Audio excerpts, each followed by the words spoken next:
of liberty in the fires of hope and prayer. With boundless faith in our destiny, we solemnly declare. Side by side we stand, islands of the blue Caribbean Sea, this our native land. We pledge our lives to thee. Here every creed and race find an equal place, and may God bless our nation. Here every creed and race find an equal place.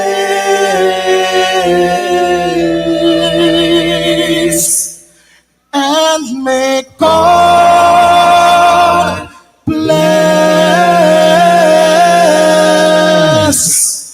our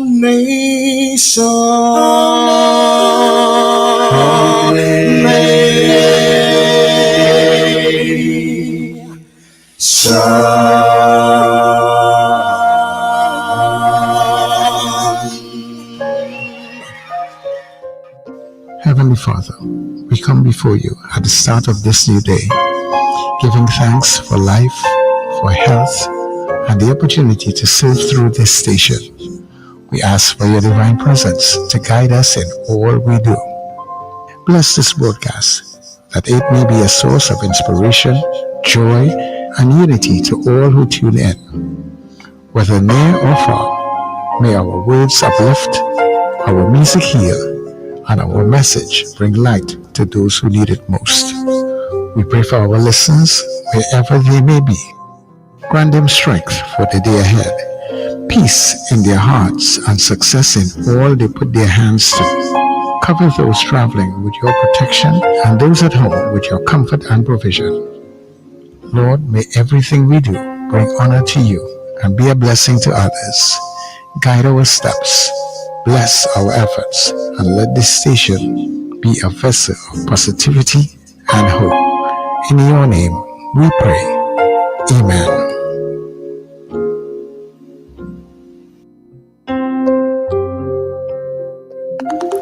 Your voice, your soundtrack, your station.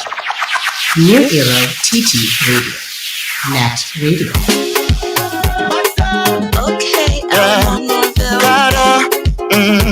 Sasha, and na. Well, I'm blessed, I'm blessed. See, I'm blessed, I'm blessed. Man, I'm blessed, I'm blessed. And I jam until the morning. Nothing can stress me. I'm blessed, I'm blessed. I'm blessed, I'm blessed. I want bad mind feeling they blind me. Child right beside me. I'm blessed, I'm blessed. Yeah, I'm blessed, I'm blessed. When people go low, we going high, not letting down. The limit to the sky. You didn't know I was a seed when you tried to bury me. No, you didn't know that I would rise up so, Lord. I'm moving on. I'm moving on with the flow. Say life goes on. Something's gonna let you grow. So carry on. Do what for you, not for show. But mine, you never out my glow. I'm telling you, and I jam until the morning. Nothing can stress me. I bless, I bless. I blessed, I blessed. And when bad mind feel they blight me, Jah right beside me. I blessed, I blessed. I blessed, I blessed. And I jam until the morning. Nothing can stress me. I blessed, I blessed. I blessed, I blessed. And when bad mind feel they blight me, Jah right beside me. I blessed, I blessed. Yeah, I blessed, I blessed. Wake up, rise up. It's the Net Radio Breakfast Show, bringing you the energy, music, and vibes to start your day right. And yes, there is no better way, and certainly there is no better place to start your day than right here on New Era TT Radio. taking you above and beyond. I want to say much thanks to the Heavenly Father for bringing us together for another day. Everything that we do, dear God, let it be a blessing unto you. Good morning, Trinidad. Good morning to Tobago, neighbors in the Caribbean, friends who are streaming all around the globe. Thank you so much for making us your choice. And of course, I'm hoping that wherever you are this morning, everything is A-OK. Sir Charles, that is me. And of course, this is where we say, get up and go, because this is the breakfast show.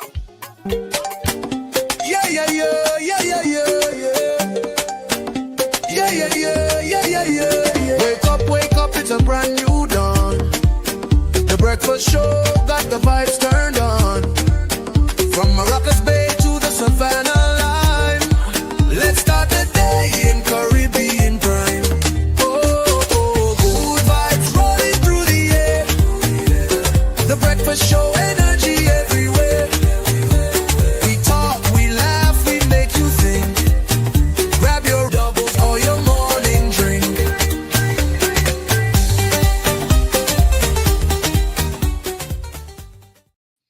All right, so good morning, and welcome to the breakfast show on this Tuesday morning. And in case you didn't know, it's Tuesday, the 20th of May, 2025.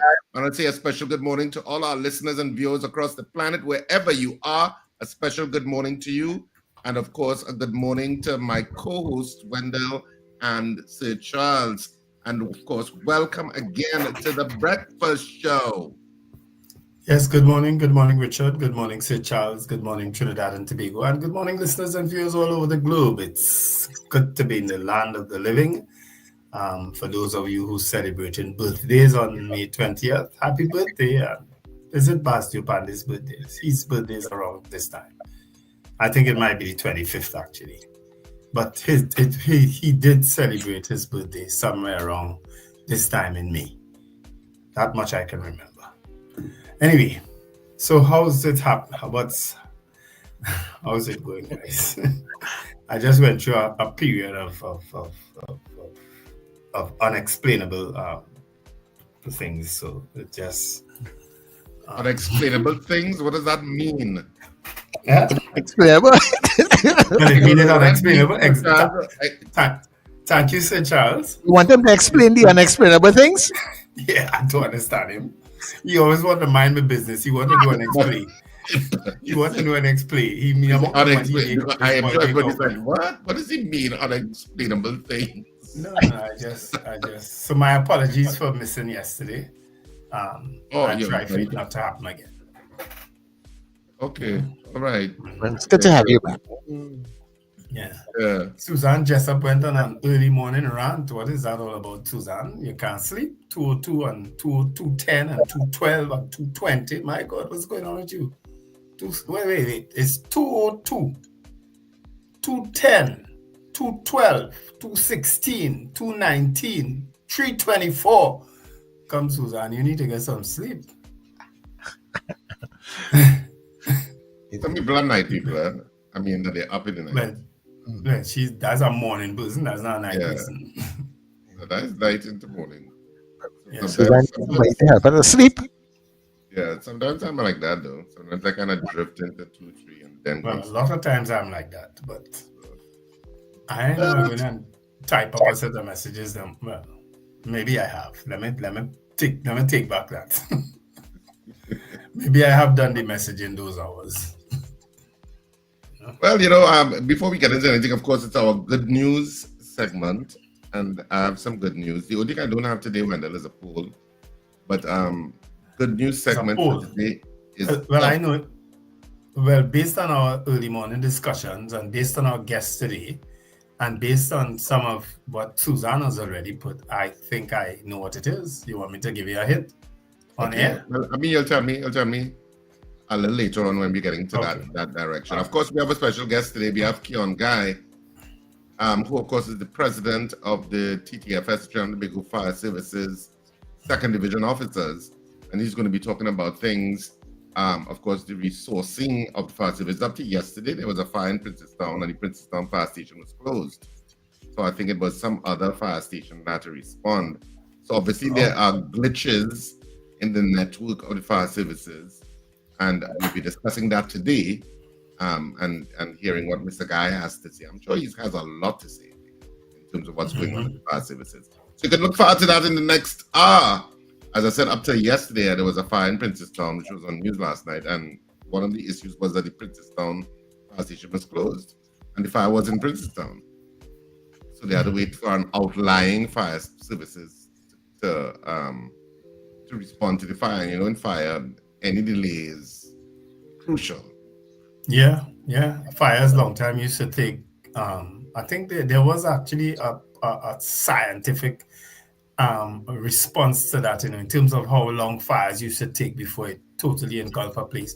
I think now it's down to 3 minutes.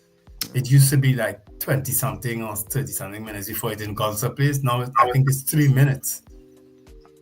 Right. Maybe Keone Guy might have those kind of data. Yes. All right, but let's get to the news, and we have a couple of videos to show you.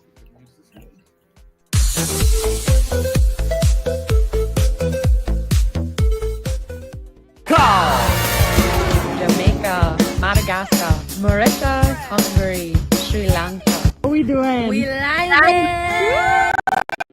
We liming. What are we doing? We're liming. What are we doing? We're liming. We liming. So of course, that was Miss World. Of course, we have Annalise Anton, who is our representative at Miss World. So she got several of the candidates to say we all liming. And of course, she's doing pretty well. She did a sports challenge, and she did it in under 60 seconds. It was called a shuttle run, and she won the challenge. And I mean, by a huge margin. And so that was one of my good news for today. The other is considering Jereme Richards. Second place.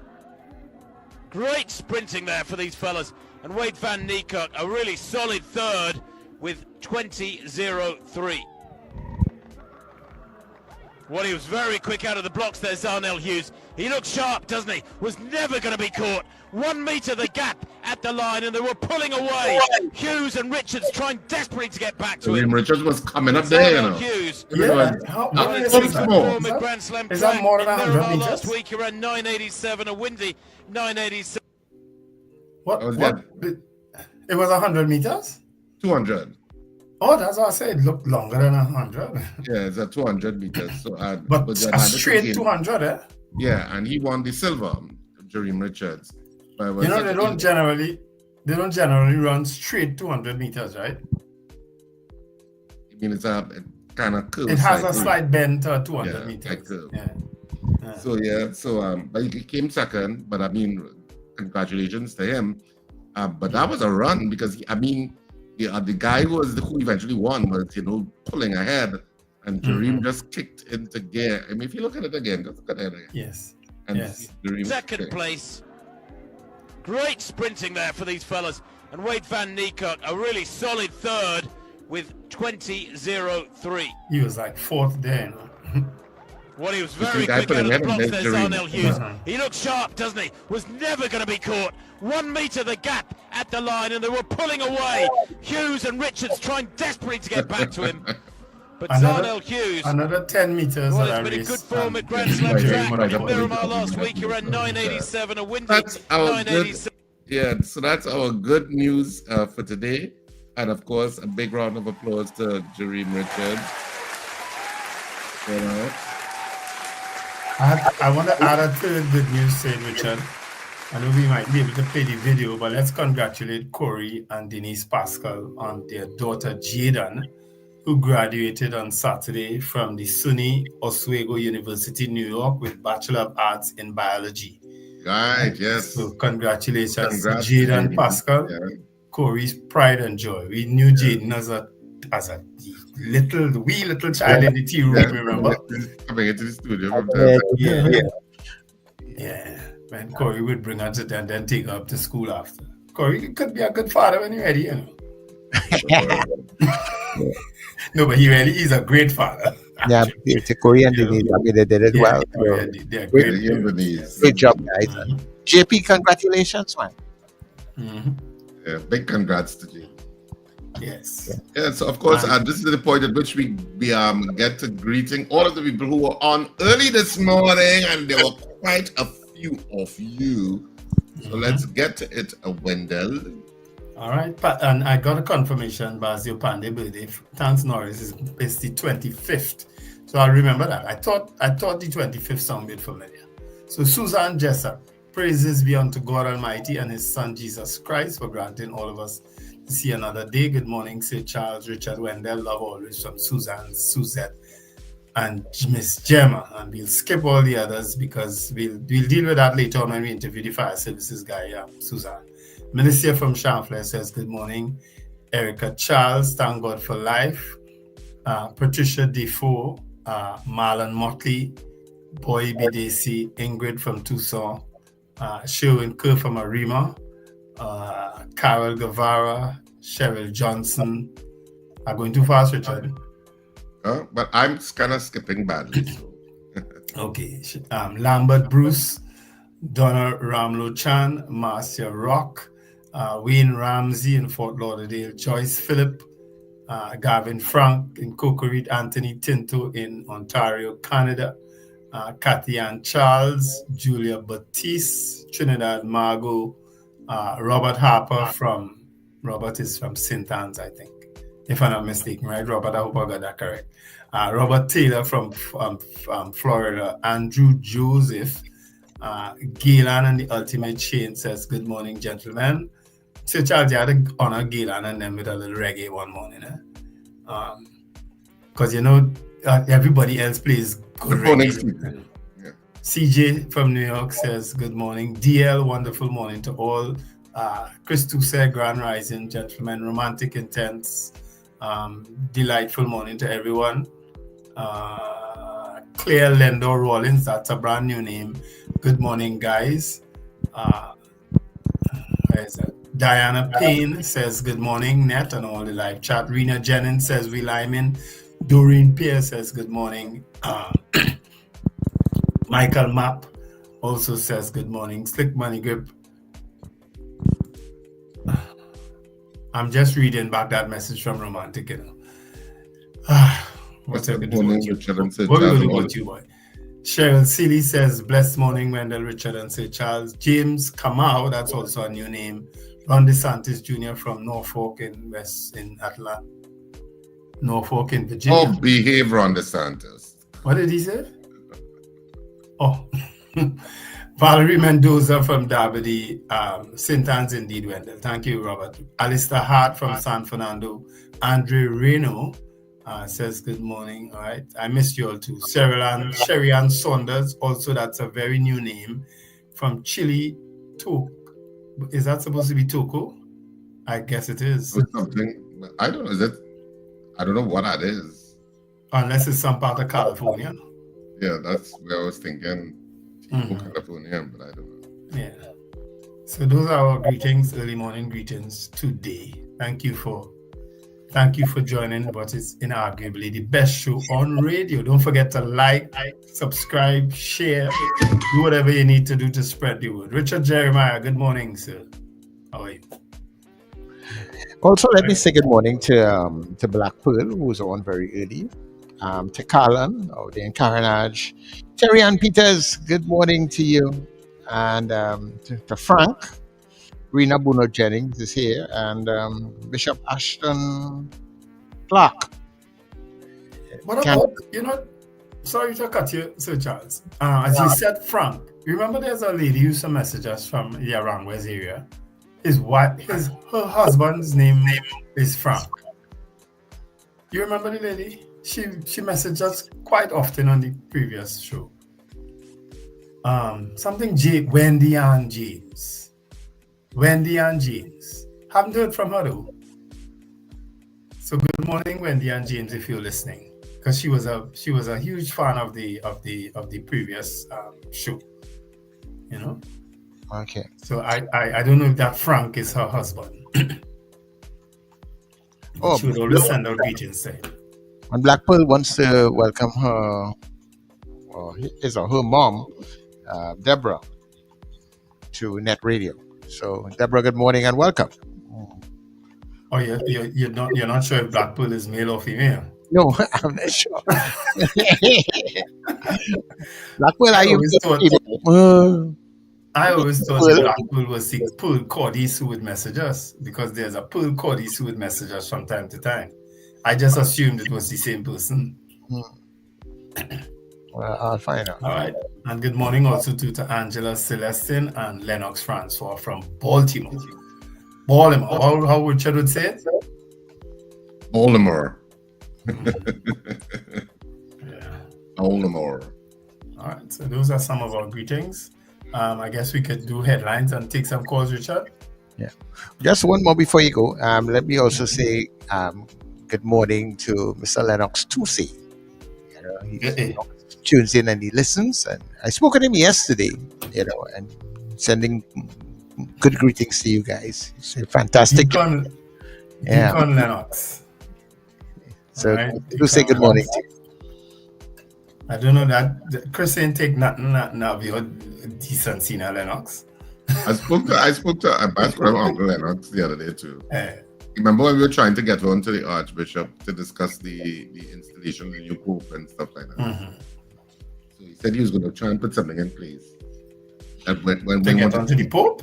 No, that when we want to speak to the Archbishop, that we have a clear line. So he said he's going to try. No, but if we're talking to Uncle Lennox about the Pope, anything, we need to he could just hook us up with the Pope. No point dropping so low down on the ladder. Oh my word. Let me say good morning to Nicole out there in Toronto also. Good morning to you, Miss Thomas. She says good morning to the guys.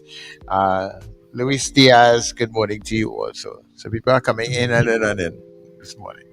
All right, so good morning to everybody. So what's going on in Trinidad and Tobago today and the planet? Well, lots. Apparently there's a revised itinerary for Vibes Cartel. And of course, the Minister of Defense is wanting, they're suggesting that it be age restricted at some of the things that you're hearing now, and that it be that he not sing certain songs. I have never known Trinidad to be so. Yeah, what's that about? Republican-like. Yeah, that's kind of dictator. It seems so weird that there is all of this in Trinidad and Tobago, almost the land of music, where we have all kind of risque music. Yet we do we sing all manner of songs with all sorts of innuendos and some not so innuendo at all. And yeah, you are putting a live performance in restrictions. You can sing certain songs and can't sing certain songs. I don't know why the music industry is not even batting an eyelid or saying anything. It is absolutely curious to me. Yeah, absolutely curious to me that nobody is the creative industry, the music industry by itself is a behemoth, and that has its own culture. And so it's weird that a lot of the main players in the music industry in Trinidad have nothing to say on this issue. I just find it strange. But very strange. What are they? I mean, I don't know. I'll be honest with you guys. I don't know much about Vibes. They're getting age appropriate, I suppose, because of some of the songs. I don't know, which is fine. I get that some concerts can be age restricted. I don't have an issue with that if his content is going to be age restrictable, so to speak. But I have no comment. Richard, I've never heard, I may be wrong, I never heard of a concert that is age restricted, that you can't carry a child in a concert. Well, I think some concerts can get very young. Open air concerts? Well, this is something you're paying for, it's not free. Right. So they can't, the child is not going to buy the ticket. The under 18 is not going to buy the ticket. Most concerts are, they have that restriction, especially where you're selling alcohol and different things, so, you know. No, the alcohol I understand, but I don't know that the entrance to the concert could be restricted. I could see it happening. It goes hand in hand. It could get age restriction. Yeah. So if it is that he's singing adult content, even though that's weird in a place of carnival where everything is kind of very adult when you look around, and and children on the streets, and you see all manner of dancing and what people are wearing for Carnival, it seems kind of duplicitous. So I find that whole Vibes Cartel thing is very strange. And I am surprised that the music sector in Trinidad and Tobago seems to be completely silent on it. I just don't understand. Maybe it's just me. Maybe everybody's fine with it. Maybe they find it should be restricted. Maybe they find he should not sing certain songs. But anytime you have to censor things, it's always been like. But there's a precedent to go by. Vibes Cartel, this is not his first concert. He's done several concerts since he came out of prison. Yeah. What has been the content? I don't know what is this. It almost seems personal.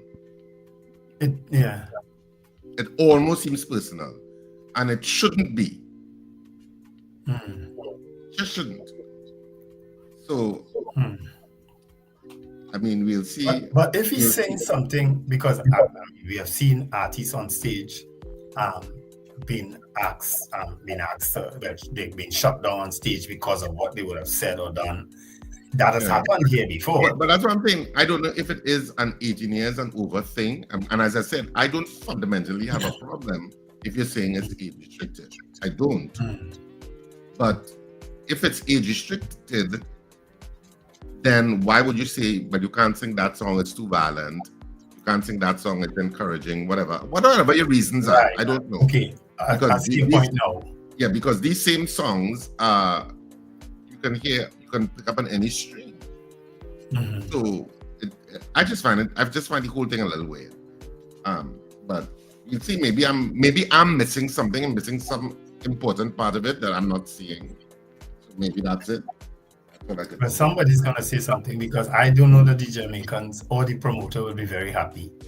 Well, so far Vibes Cartel has been very accommodating. That he has no problem with the restrictions and stuff like that. He has said that. Okay, he has said that. All right. Yes, he's come out and said that.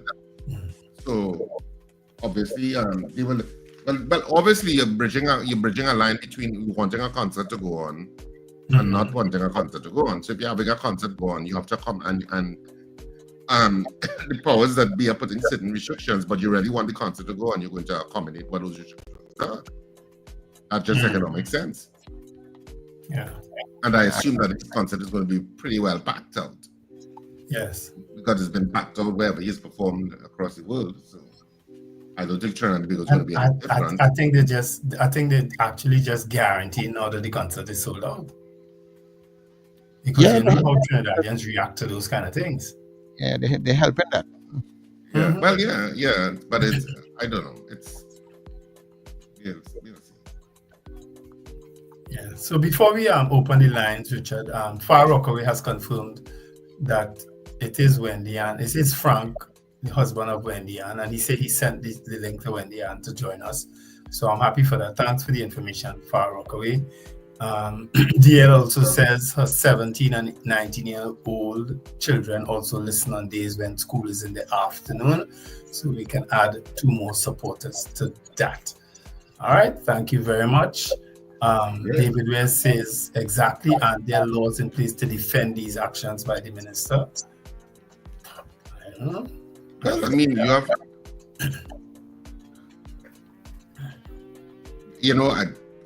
I'm just puzzled. But why is it getting so much attention as one of your first acts of Minister of Defense? That you're concentrating so heavily on a musical artist. And it's almost like, I'm out to protect the children. The children should not be exposed to Vibes Cartel. That's what it seems like. So, but if the music industry ain't concerned, I don't know what to say. So maybe they're not concerned. As I said, maybe I'm missing something. I don't listen to Vibes Cartel music. I'm not really. I don't either. So I don't know his music. So I'm speaking from a position of not knowing, of ignorance. But maybe it's already difficult understanding some Jamaicans. So, and I've that Vibes Cartel music might be difficult. It's difficult for me to follow. So I'm not we actually, you know what? We're going to do something even better for you folks. Tomorrow we are going to speak with someone from Jamaica, concerning all what's happening and his involvement in the music industry in Jamaica. We are going to be speaking with someone. DL also says, do you remember the Elton John issue? That was different though.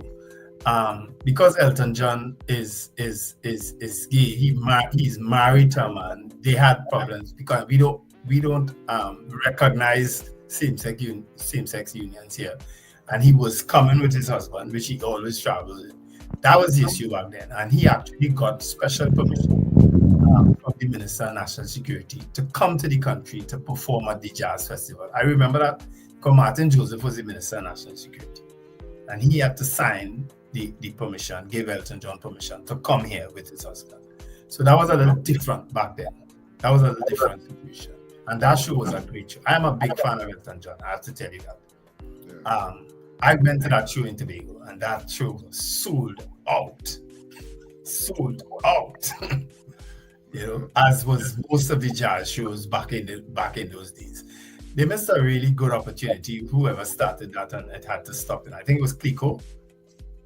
I think it was. Was it Clico? It could have been Clico, you're right. Yes, and it crashed when Clico crashed. Yeah. You're right, it could be Clico because I can remember Clico being involved. Yeah. But I just want to touch on another story. As most Trinidad and Tobago Electricity Commission customers have breathed a sigh of relief over the government's promise not to increase electricity rates, former Public Utilities Minister Marvin Gonzalez says the current status quo is not sustainable.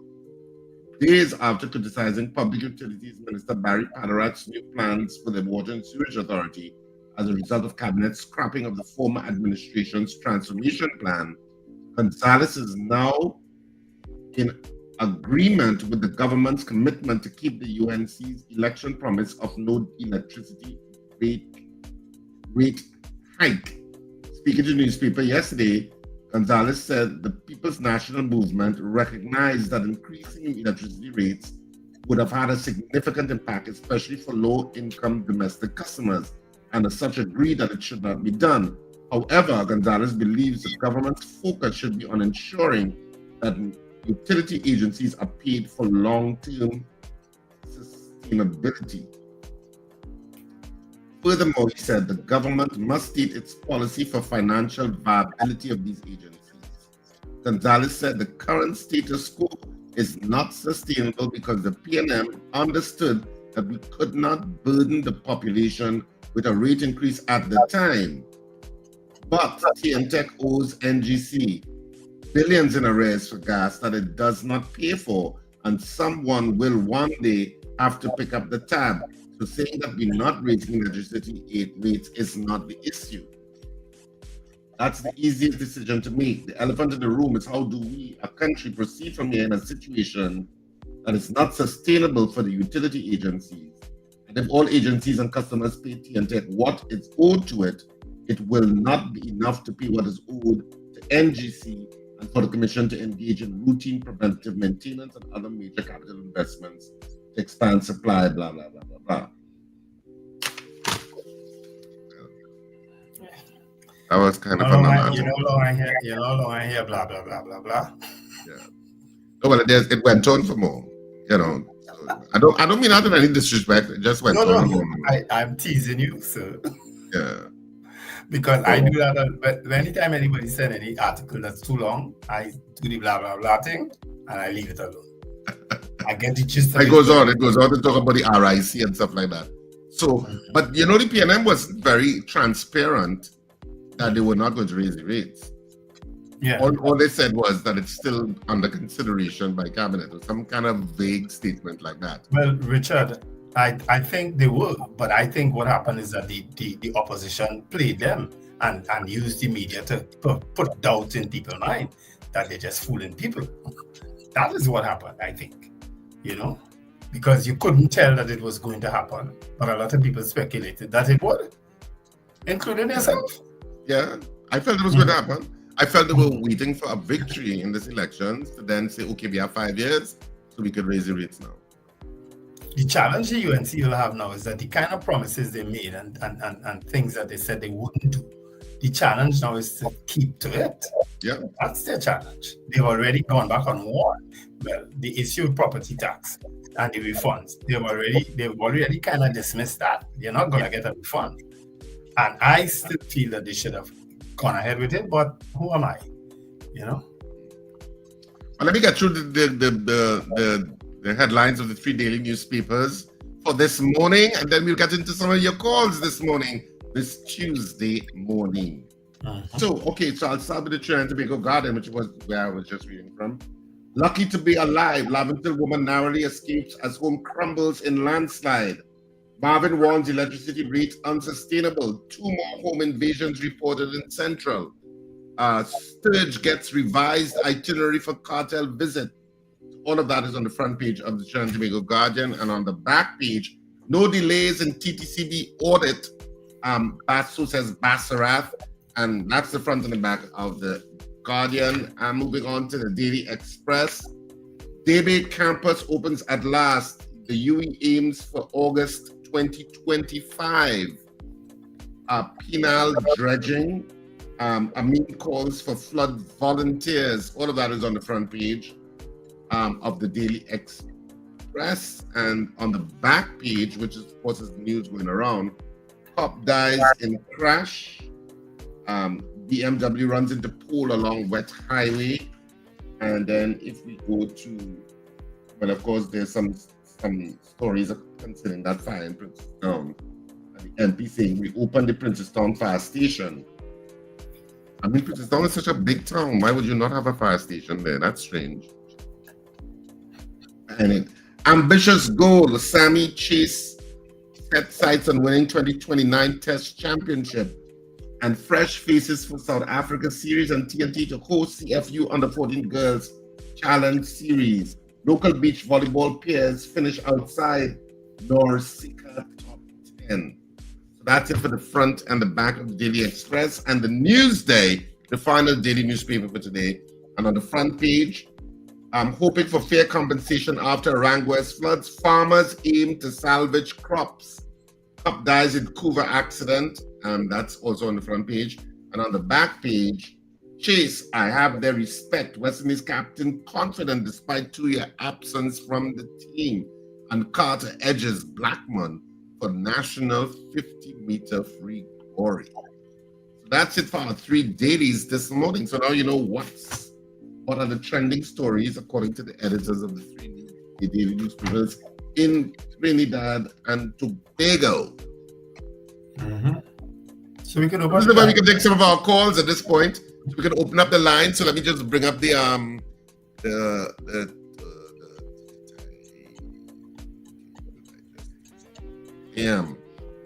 So there you are. So you can call us. I suppose Wendell could keep an eye on the comments, but you can call us at 281-1315.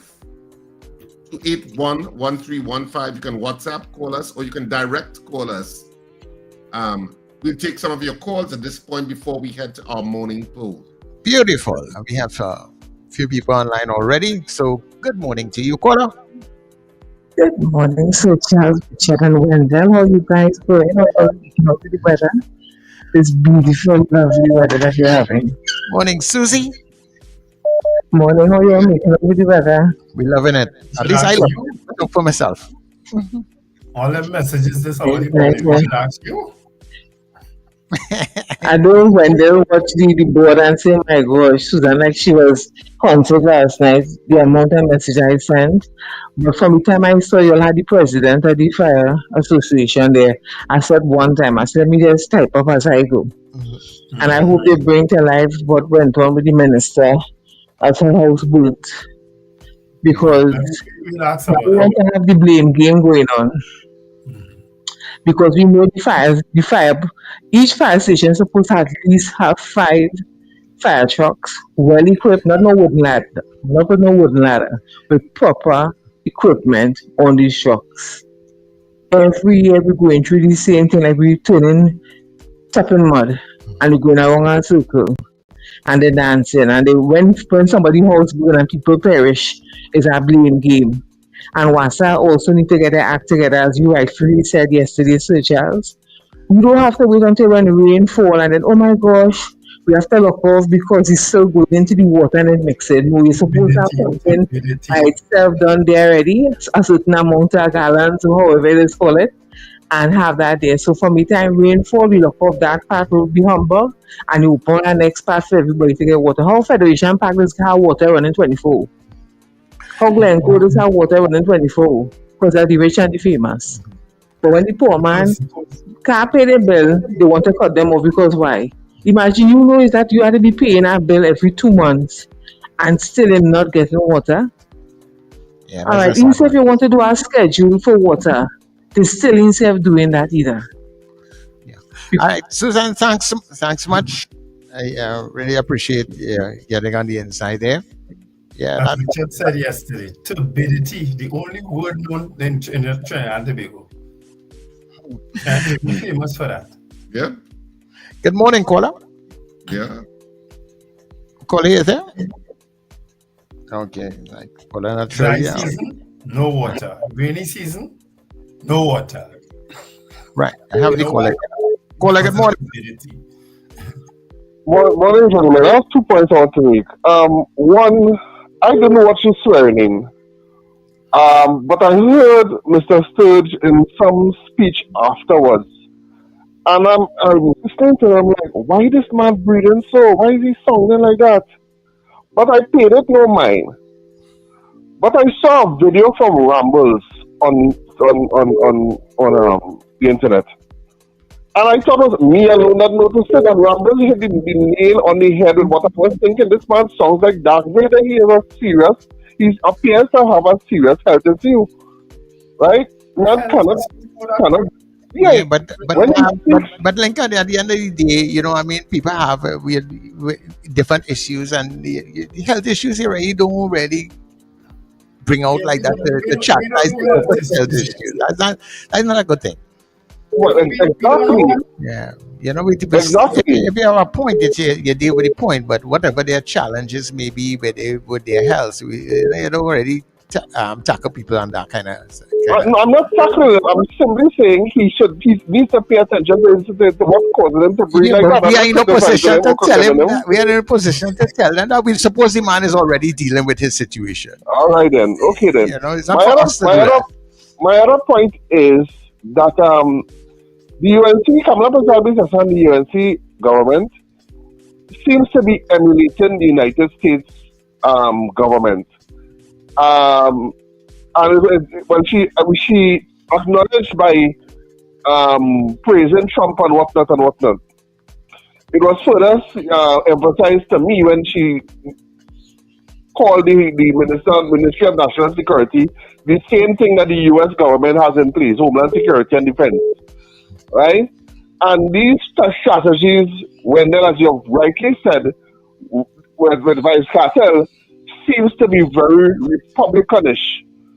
I told you he hit the nail on the head when he said that. A set of false standards. You understand? A set of vague standards and hypocritic standards. Yes, that's what I want to use. Right? Hypocritical standards, yeah. So we need to, if we want to see what's going to happen in UNC, we need to just pay attention to US news. Right? Have a good one. Okay, no problem. Thank you very much. In stage.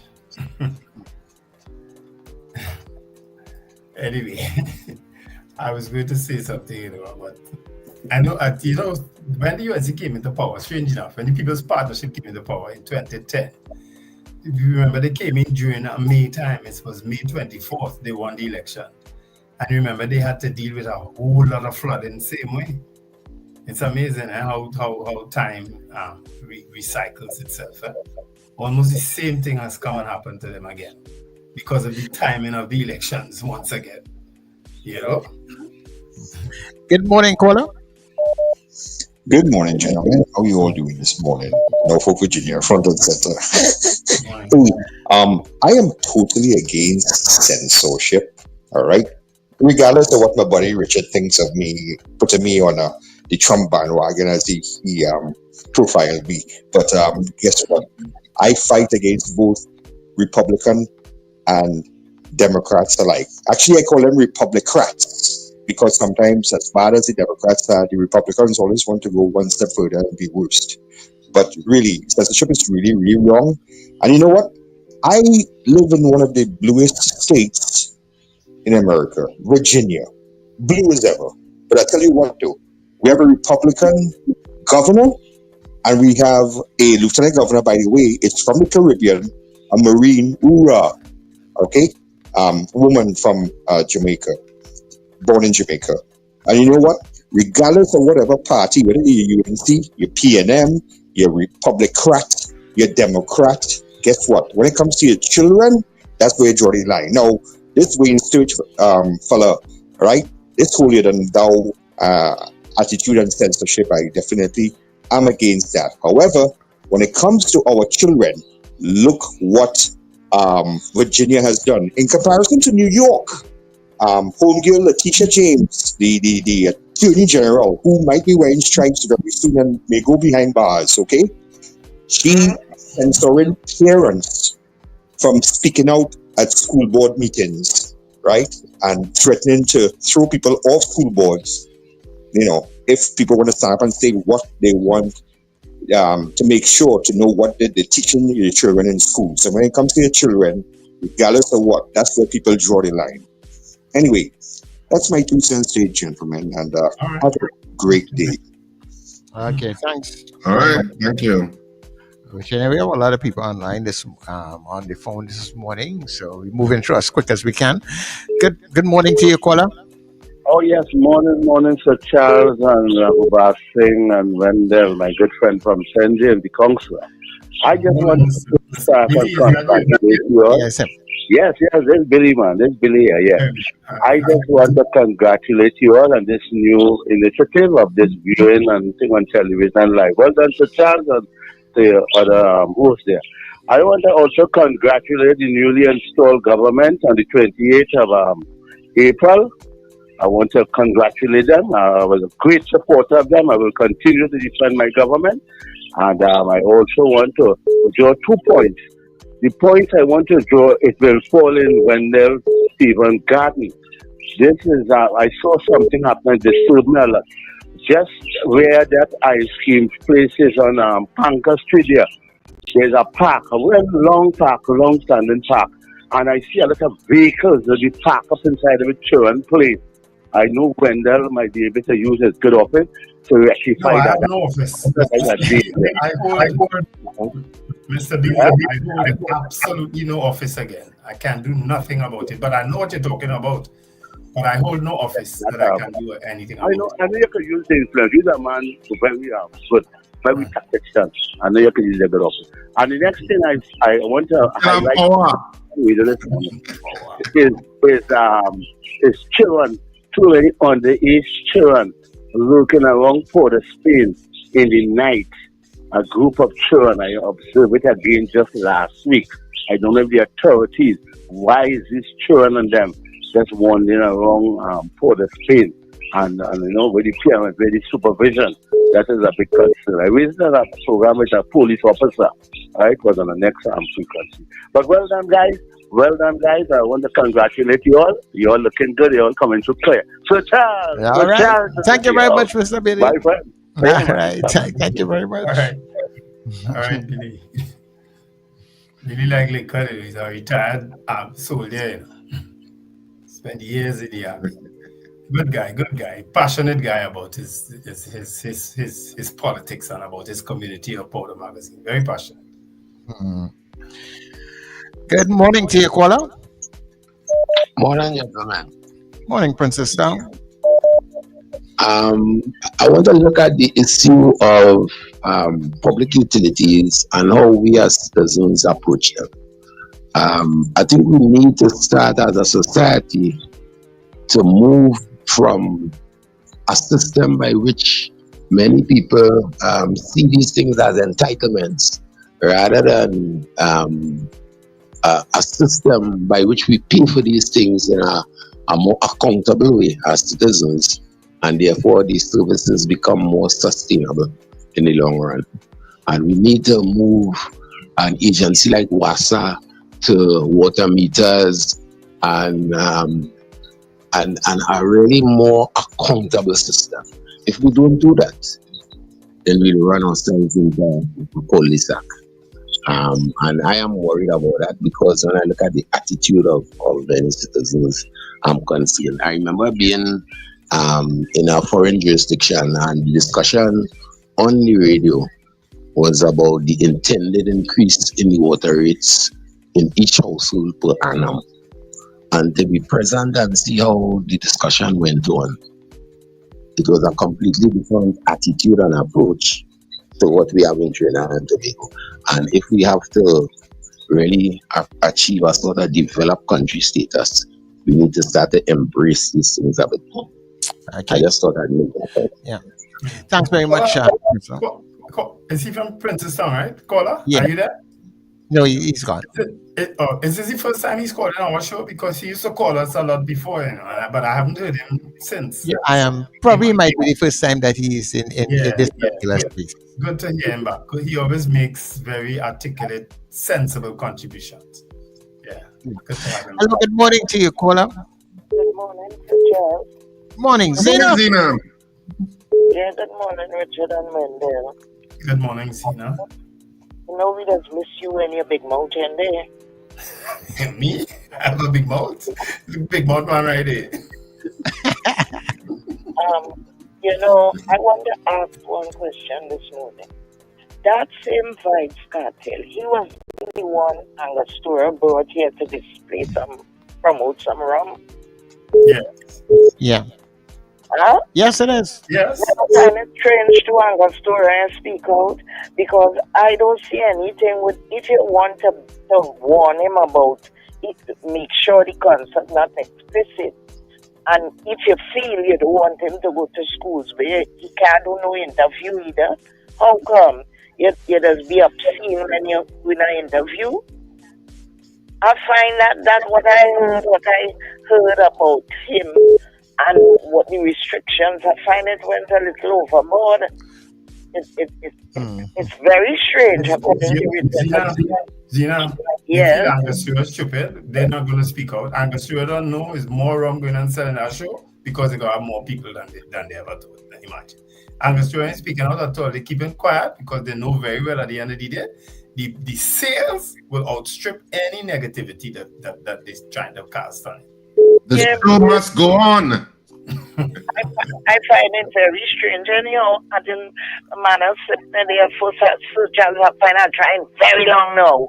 Like the time had to all advertising in the morning, 6 to 9, and I find Richard and Wendell has been very busy to run off. And I'm morning, especially after some of them politicians come and blab them out. Yeah, well, that ad needs to be adjusted. Comment, you know. Yeah.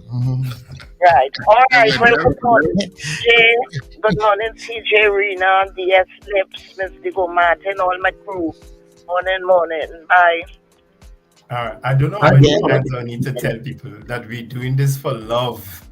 We're doing this for love. We're hoping now that you all will advertise and you all will build the shows to such an extent, because we ain't 2 months old yet, you know, to such an extent that we could do it for money. But right now it's just love. We're just hugging and kissing and smooching and loving up.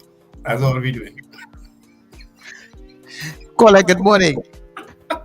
Wendell, morning guys again. Wendell, I have 2 questions for you. Wendell, has there in the PNM party, in the existence of the PNM, has there been people who has elevated through the ranks, such like Bandana Movit, for example, or Khadija Aming, start off as councillor, go to mayor, go to and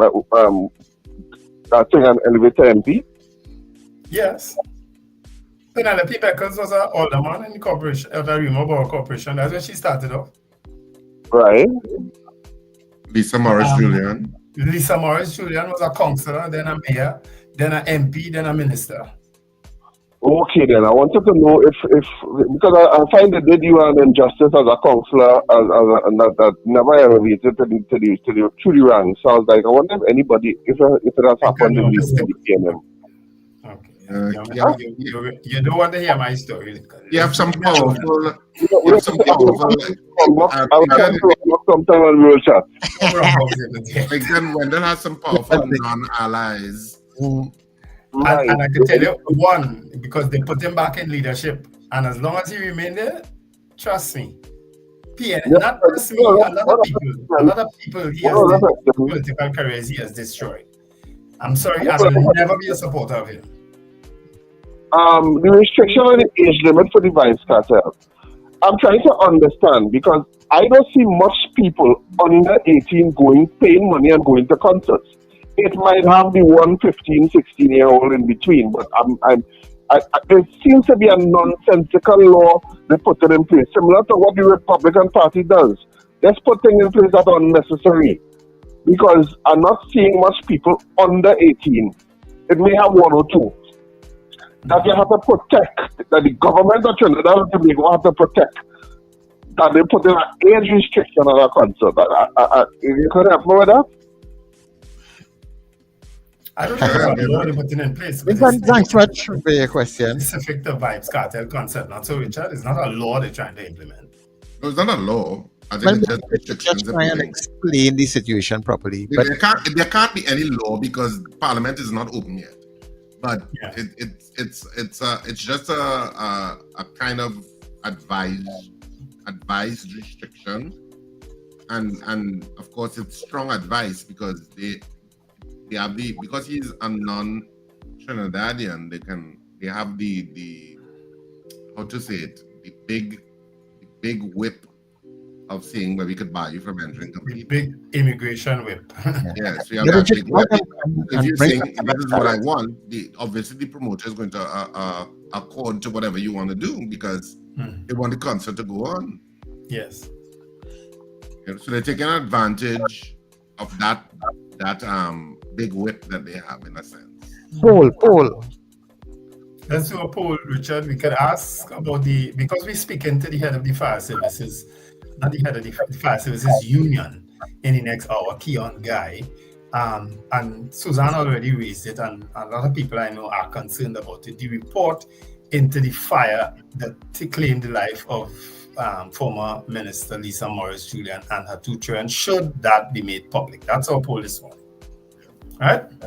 So do you think that the report on the Lisa Morris-Julian fire should be made public? Yes or no? That's our poll this morning. Start voting now. How you know that is what I was thinking about, Richard? Because that's uncanny. Because no, I wrong you long, you know. In tong long. All right. So you ready for some polls, some results? We have 2 minutes to do this poll, people. 2.5 minutes. Have results. All right. Alistair Hart, yes. Romantic, yes. Donna Ramlo-Chan, no. Lester Cragwell, yes. Keep voting, people. Keep it voting. Keep it coming. Do you think the report on the Lisa Morris-Julian fire should be made public? That's our poll this morning. It has never been made public. All right. Carol Guevara says yes. Camellia says yes. Yeah, so it will dispel all the rumors once and for all. Yeah, and there were issues. People brought up issues of water. There was no water, and there were a lot of combating narratives concerning that fire. That they were sent to some fire in La Horquetta and to come back. DL says yes. Lincoln says yes. Diana Hines says yes. Marlon Motley says yes. Cheryl Seeley, yes. Rajani Ramlakan says yes. Anthony Tinto, yes. Valerie Mendoza, I'm not sure what you're saying. It should, but remember it was already submitted. Okay, well, that's a yes.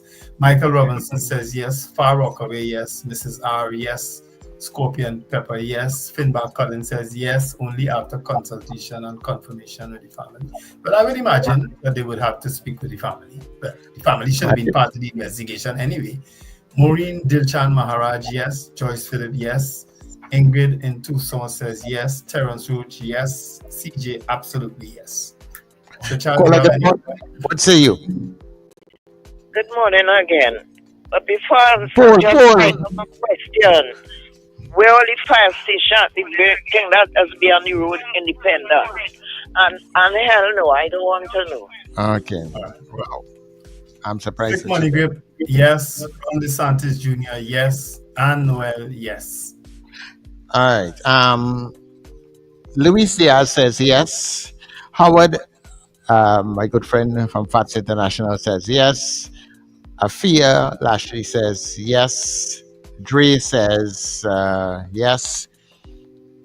Nicole in Toronto says yes. Black Pearl says no. And Terry Ann says yes. That's what I have so far. So remember, people, you can vote, continue to vote throughout the news. So when we come back after the news, we'll have your votes, right? All right. So I'll just do these four. Nakab, yes. Curtis Patrick, yes. Robert Taylor, yes. Miguel Gonzalez, yes. Susan Jessup, yes. And Sherwin Kerr, yes. So we'll stop there and do the news. And then when we come back, we'll continue after Sherwin Kerr. All right?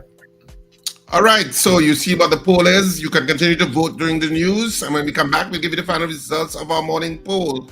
And we'll have our interview with Keone Guy, president of the TTFS, Trinidad and Tobago Fire Services 2nd Division Officers. The 7 a.m. news is next.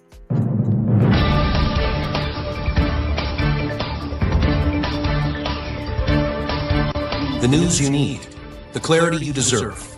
Local, regional, global. This is Net Radio News Now. This is your news update for Tuesday, May 20th, 2025. I am Amanda Mitchell with New Era TT Radio and M&E TV. Over 40 incidents of flooding, landslips, and fallen trees were reported across Trinidad on Sunday, prompting a full-scale response from members of Parliament and local government officials. The emergency response came as the adverse weather alert was extended to 6 p.m. yesterday due to persistent rainfall and thunderstorms.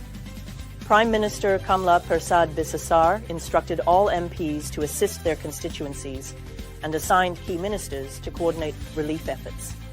Localized flooding affected several regions, including Diego Martin, Cuba, Tabaquite, Talparo, San Juan, La Ventil, Sangre Grande, Chaguanas, Princestown, and Pinal Dihi. Crews worked to clear clogged waterways, distribute sandbags, and respond to fallen trees and landslides.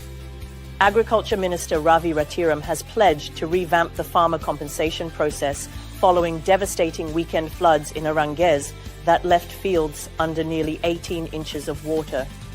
Touring the affected area at Samaru Trace on Saturday, Ratiram described the damage as heartbreaking, blaming the previous administration for failing to clear watercourses and maintain drainage systems. One farmer estimated her losses at over $140,000. Ratiram argued that compensation should be based on productivity rather than land tenure, acknowledging that many farmers rent land and lack formal leases. Meanwhile, Works Minister Jalen John said over 100 drainage projects are being prepared for approval, with a focus on desilting and flood prevention. Tobago People's Party leader Farley Augustine is urging supporters to prepare for the next Tobago House of Assembly election. Speaking at a Thanksgiving event over the weekend, Augustine referenced the biblical parable of the 10 virgins, warning supporters to be ready, as the election date is unknown but imminent. The event was part of celebrations marking the TPP's historic victory over the People's National Movement in both Tobago East and West seats during last month's general election. Augustine, who also serves as THA Chief Secretary, reaffirmed the party's commitment to securing Tobago's autonomy.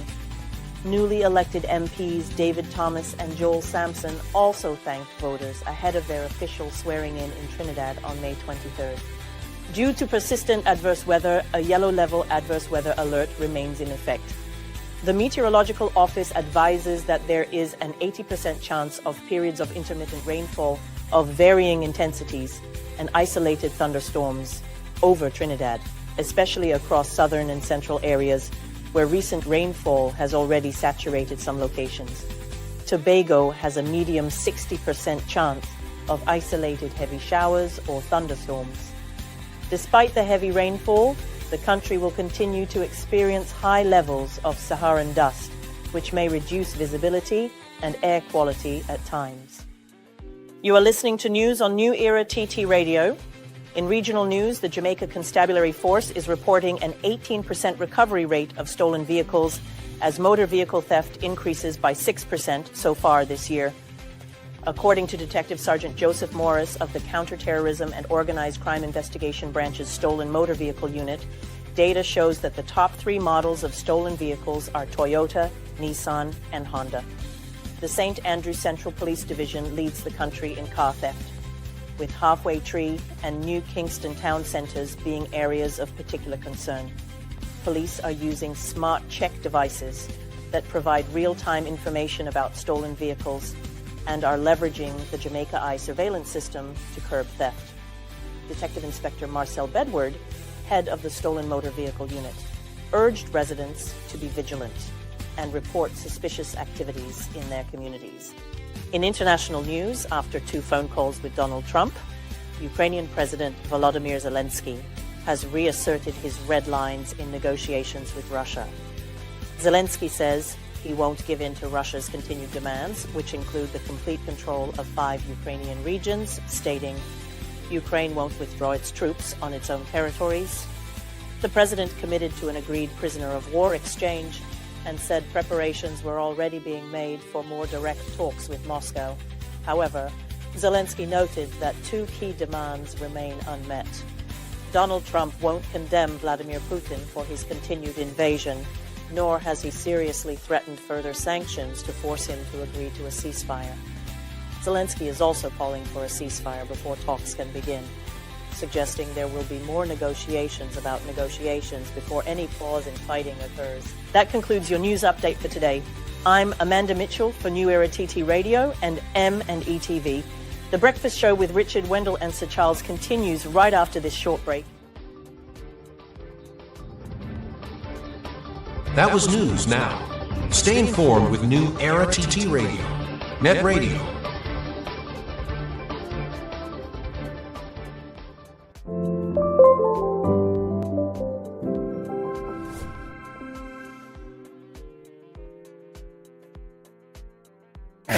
Join Sir Charles for the mid-morning mix and mingle, where good music, real talk, health, and family matters come together, and your voice is heard. Whether you're at work, on the go, or just taking a break, this is the perfect mix to keep you engaged, informed, and entertained. The mid-morning mix and mingle, weekdays, 9 a.m. to 12 noon on New Era TT Radio, Net Radio. Tune in to the Cheryl Taylor Radio Show. And the Empress Cheryl Taylor and the #1 DJ in the mix, DJ Superman Spin. For the best in Caribbean music. Drink water and mind my business. Drink water and mind my business. Hip-hop music. Turn this TV off, turn this TV off. Turn this TV off, turn this TV off. Y'all gon' make me lose my mind. Up in here. Y'all gon' make me go all out. Up in here. And R&B music. In this paradigm, don't believe in paradise. This will speak when hell is like this. Got to be more. Tune in for the Cheryl Taylor Show, Tuesdays 1 to 3 p.m. on New Era TT Radio, Net Radio. Morning just got better. You're locked into Net Radio Breakfast Show, fueling your day with the best music and real talk. Daddy, you know what is happening in this party? Yeah.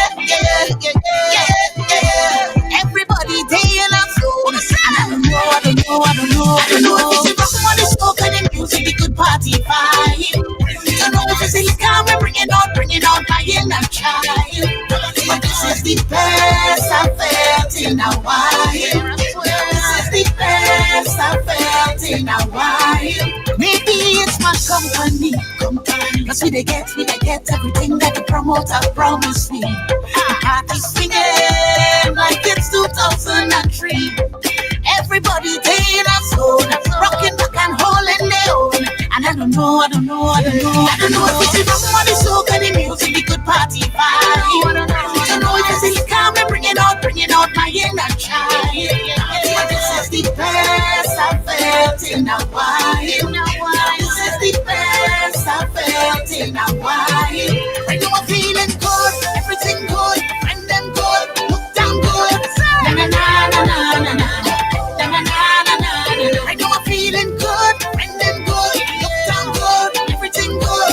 Na na na na na na na. Holy vibes, fresh energy. This is the Net Radio Breakfast Show. So we welcome you inside a brand new hour, New Era TT Radio. We're so happy to have you. Good morning to the folks at M&E TV, and of course, if you're just joining us, you missed some, but trust me, there's so much more to happen inside of this hour. All right. And speaking of what's happening inside of this hour, let's see what's happening with the weather for today.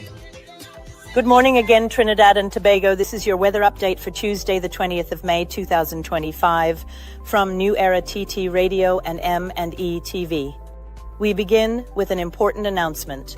Official statement number 1, the declaration of the start of the 2025 wet season has been issued. The adverse weather alert has been discontinued, and we are now at green level. Today, expect partly cloudy and hazy conditions with brief, light to moderate showers, and a low to medium chance, about 30 to 40% of heavier showers or thunderstorms favoring Trinidad. We should note that gusty winds and street flooding are possible in the vicinity of heavy downpours. Additionally, Saharan dust is present in the atmosphere. Persons sensitive to this change in air quality should take the necessary precautions. For our neighbors in the remainder of the Lesser Antilles, expect generally sunny, hazy, and breezy conditions, at times despite the isolated shower. Temperature-wise, Trinidad can expect a maximum of 32 degrees Celsius today, with a minimum of 24 degrees Celsius. In Tobago, the maximum will reach 31 degrees Celsius with a minimum of 26 degrees Celsius.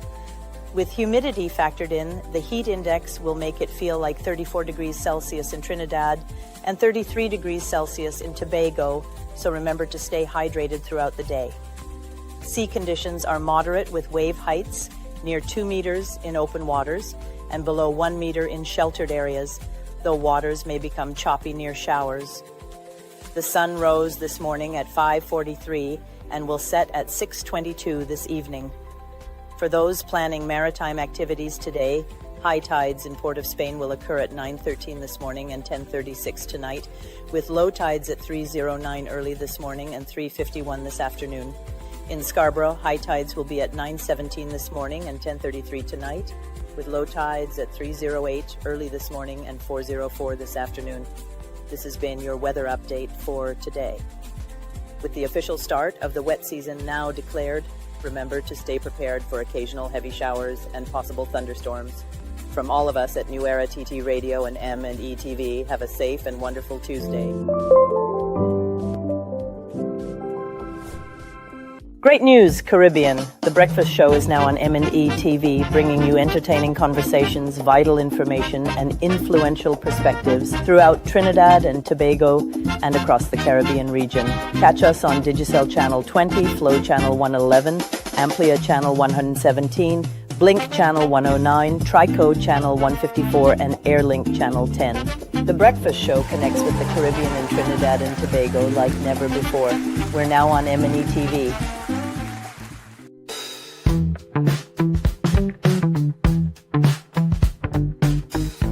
S&H Rumbox, 137 Western Main Road, St. James, for all your retail and wholesale needs for alcohol and non-alcoholic beverages. Call us at 686-0599 or visit us at 137 Western Main Road, St. James. S&H Rumbox, drinking out of the box. Port of Spain, we are finally here. RSRR Productions, Married and Mischievous, finally comes to Port of Spain at Queen's Hall for 2 nights only on Saturday the 24th of May, 8:30 p.m. and Sunday the 25th at 6:30 p.m. Come see the play that everybody's talking about, strictly for adults only. The Scandalous, Married and Mischievous at Queen's Hall. Tickets available at all our usual outlets and at the Queen's Hall box office. This is not just a play, it's an experience. Don't miss it.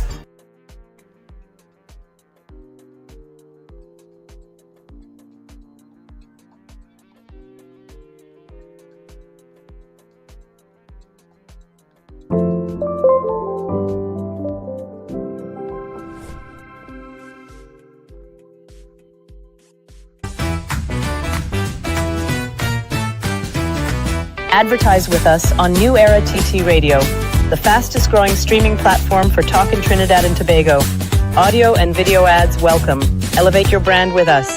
Connect with us at newerattradio@yahoo.com or call us at 299-5156. Now what are you waiting for?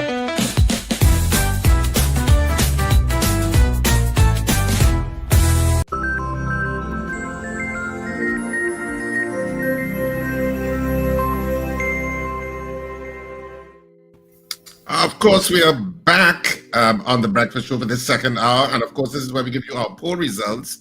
Of course, our morning poll this morning was, do you think that a report on the Lisa Morris-Julian fire should be made public? And I don't know what, do we have any additional votes? Wendell was a chance? No, I have none on the. Yeah, I have a couple of them. So Frank says yes. Long Islander says yes. Sexy Red says yes, and Pauline says yes. All right, so we have Reds. You need to send a picture. We will determine if it should be sexy. So we had 46 people voting on the poll this morning, and of course, you see the poll right in front of you. Do you think that the report on the Lisa Morris-Julian fire should be made public? 46 people voted on the poll. Of the 46 people, 43 of you said yes, it should be made public. 3 of you said no. So the majority is way in the yes column on this particular issue. Of course, we will be moving into our interview with Keone Guy, who of course is the president of the TTFS Second Division Officers, and of course he will be giving us, I suppose, insight into what's going on in the fire service in Trinidad and Tobago this morning. Yeah. Of course, last time the person who was the head of the fire services union was what's the guy name? Was that Sir Charles? Leo Ramkisoon. Leo Ramkisoon. Yes, he held that position for a long time.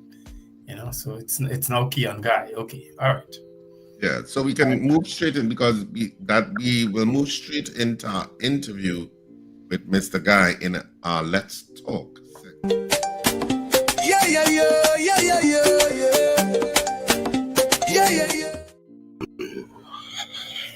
Yeah, so good morning, Mr. Guy. Are you there? Yes, I am. Good morning. Good morning to all of you in studio, and good morning to your listeners as well. Is he joining us on camera? Are you joining us on camera or you're not? Unfortunately, not. My lighting is not the best this morning.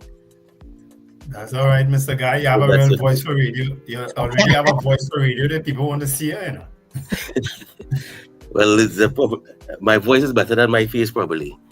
I was involved in a meeting. We take oh, that's a lovely picture. Well, look at that. We take those excuses from women, because they know they like to put on makeup and things. We ain't taking out excuse from them. Anyway, thanks for joining us on the Breakfast Show. Certainly. Yeah. So we wanted to talk about, the fire services always has resource problems. And I know they had a lot of resource issues under the last administration. I know you all would have raised a lot of issues. And of course, a lot of them came to the fore. And when we had interviews concerning the Lisa Morris-Julian fire and stuff like that. There was a fire yesterday in Princestown, and the Princestown fire station is closed. I'm not so sure why it's closed, but I suppose you could probably talk on that. And so what is the state of the Trinidad and Tobago fire services in Trinidad and Tobago today? Give us a kind of brief overview. Certainly.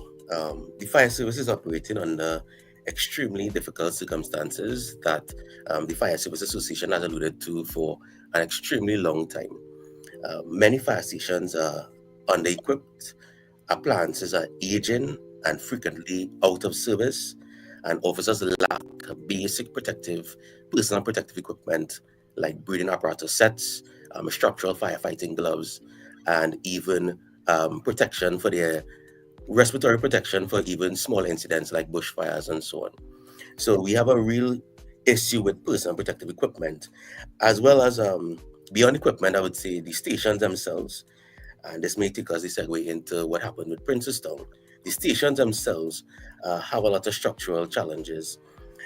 They're really poor condition, and it's a consequence of almost a decade long, or even longer than that, neglect of the Trinidad and Tobago Fire Service.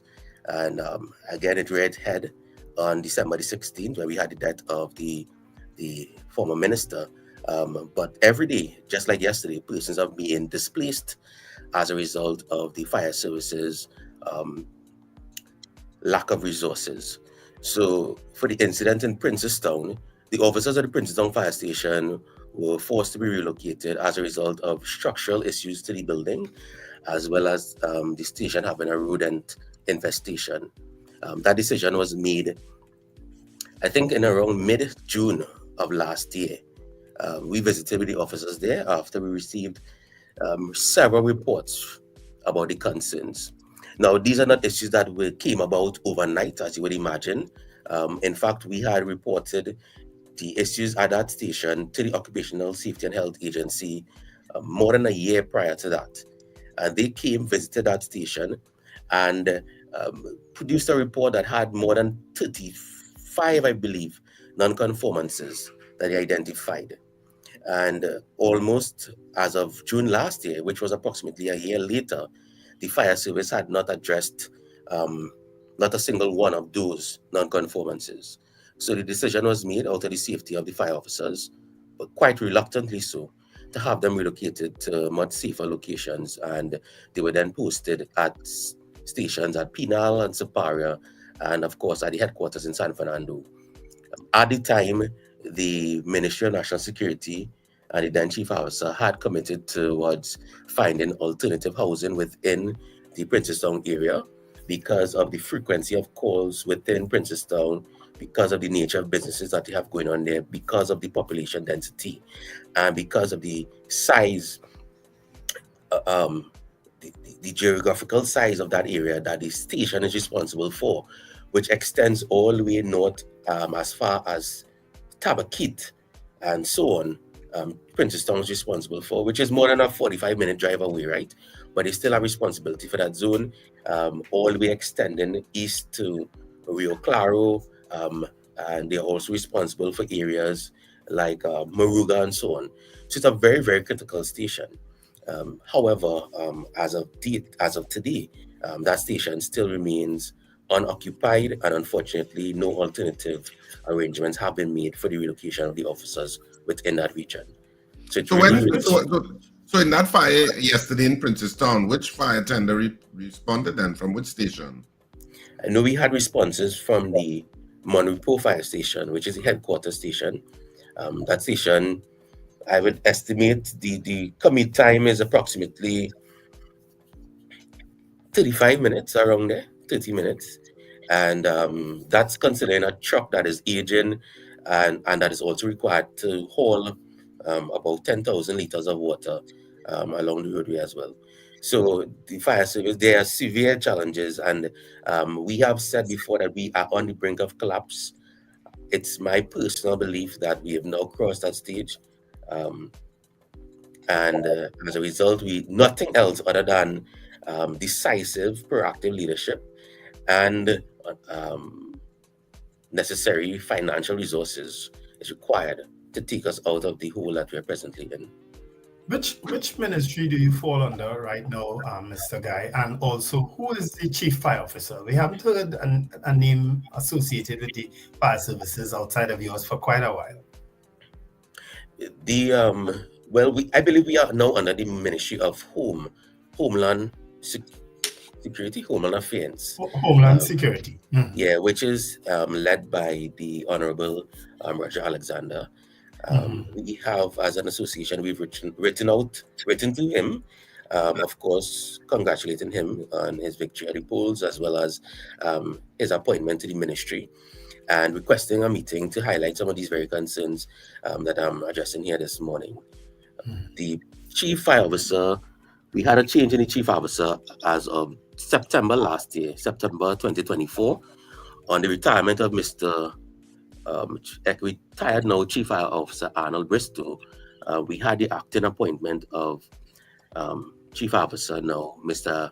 Andy Hutchinson, who hails from Tobago. He was an assistant chief there for many years, and his substantive office is Deputy Chief, which he's held for more than 3 years now. And of course, on the retirement of Mr. Bristow, he was then appointed to act in his absence. Isn't that one of the challenges that the fire services has in terms of any time someone gets to that office, they have very little tenure left? Is that also one of the challenges? Yes, certainly. But that is a challenge that could be addressed if there is continuity in policy, if there is a creation of things like strategic plans that is adopted by the Ministry of National Security and monitored, and controlled, not just by the head, but by the entire executive. I mean, the chief officer has support of a deputy chief fire officer, 4 assistant chiefs, and several divisional officers throughout Trinidad that head various departments. And if all these various departments are buying into one strategic goal, then of course leadership matters, but it shouldn't matter to the extent that we are seeing in the fire service. It says to me that it's one of the reasons that we have called for a lot more oversight into the fire service. We've called on the then minister in the past, Fitzgerald Hines, to turn some greater attention to the fire service, because we believe that the leadership that we were receiving at the time was not one that would have we deserved really, but wasn't one that was required at the time, given the challenges that we were facing. You're talking about the leadership of the chief fire officer. Yes, at the time. We believe that the ministry has a responsibility of oversight, and not just to wash their hands and say that, the chief officer is the head of that division and will leave him to do whatever. There must be, and there were in the past, a way for the ministry to inspect the fire service. There's an office of Inspector of Fire Services, and who has the responsibility of conducting independent audits of the fire service and reporting to the minister. And that office has not been filled for decades now. And, things just, we are where we are. Yeah. It's sad, because you get the impression sometimes with organizations like the fire service and even the defense force that a lot of people, and this is not me speaking here, this is the opinion of people, that they're doing nothing. And it's only when they realize that there's a fire and a life is lost, they realize how important the fire services can be. Officer Guy, you talked about there was a 35-minute response time from Monrepo to the Princestown fire. What is the ideal response time in terms of fire services responding to a fire? The National Fire Protection Association, which is an association responsible for setting standards and codes for all of North America, and is adopted by various jurisdictions across the world, in the Caribbean, South America, and other parts of the world as well. They set the standard, the ideal standard, as between 5 to 7 minutes for response time. And of course the density factor, the type of occupancies that you have in those various areas can influence whether that number must be reduced or increased and so on. But largely throughout most of the central, southern, and eastern divisions, and I would say the entire country, certainly in Tobago as well, we are unable to really meet that standard, and by far. And for many reasons, we have not invested in the organization to create or establish new stations to follow the population's growth and the new communities that we've been building all over. Let's look in Central, for example, in the community of Cashew Gardens that was established maybe more than 15 years ago.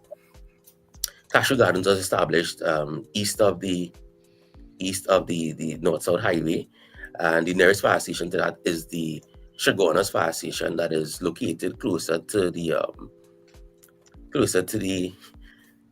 western side of the highway, around where the Medford gas station is around there. There's a good landmark. So they have to respond to any incident at Cashew Gardens, and that's about a 15-minute best case scenario for them to arrive there.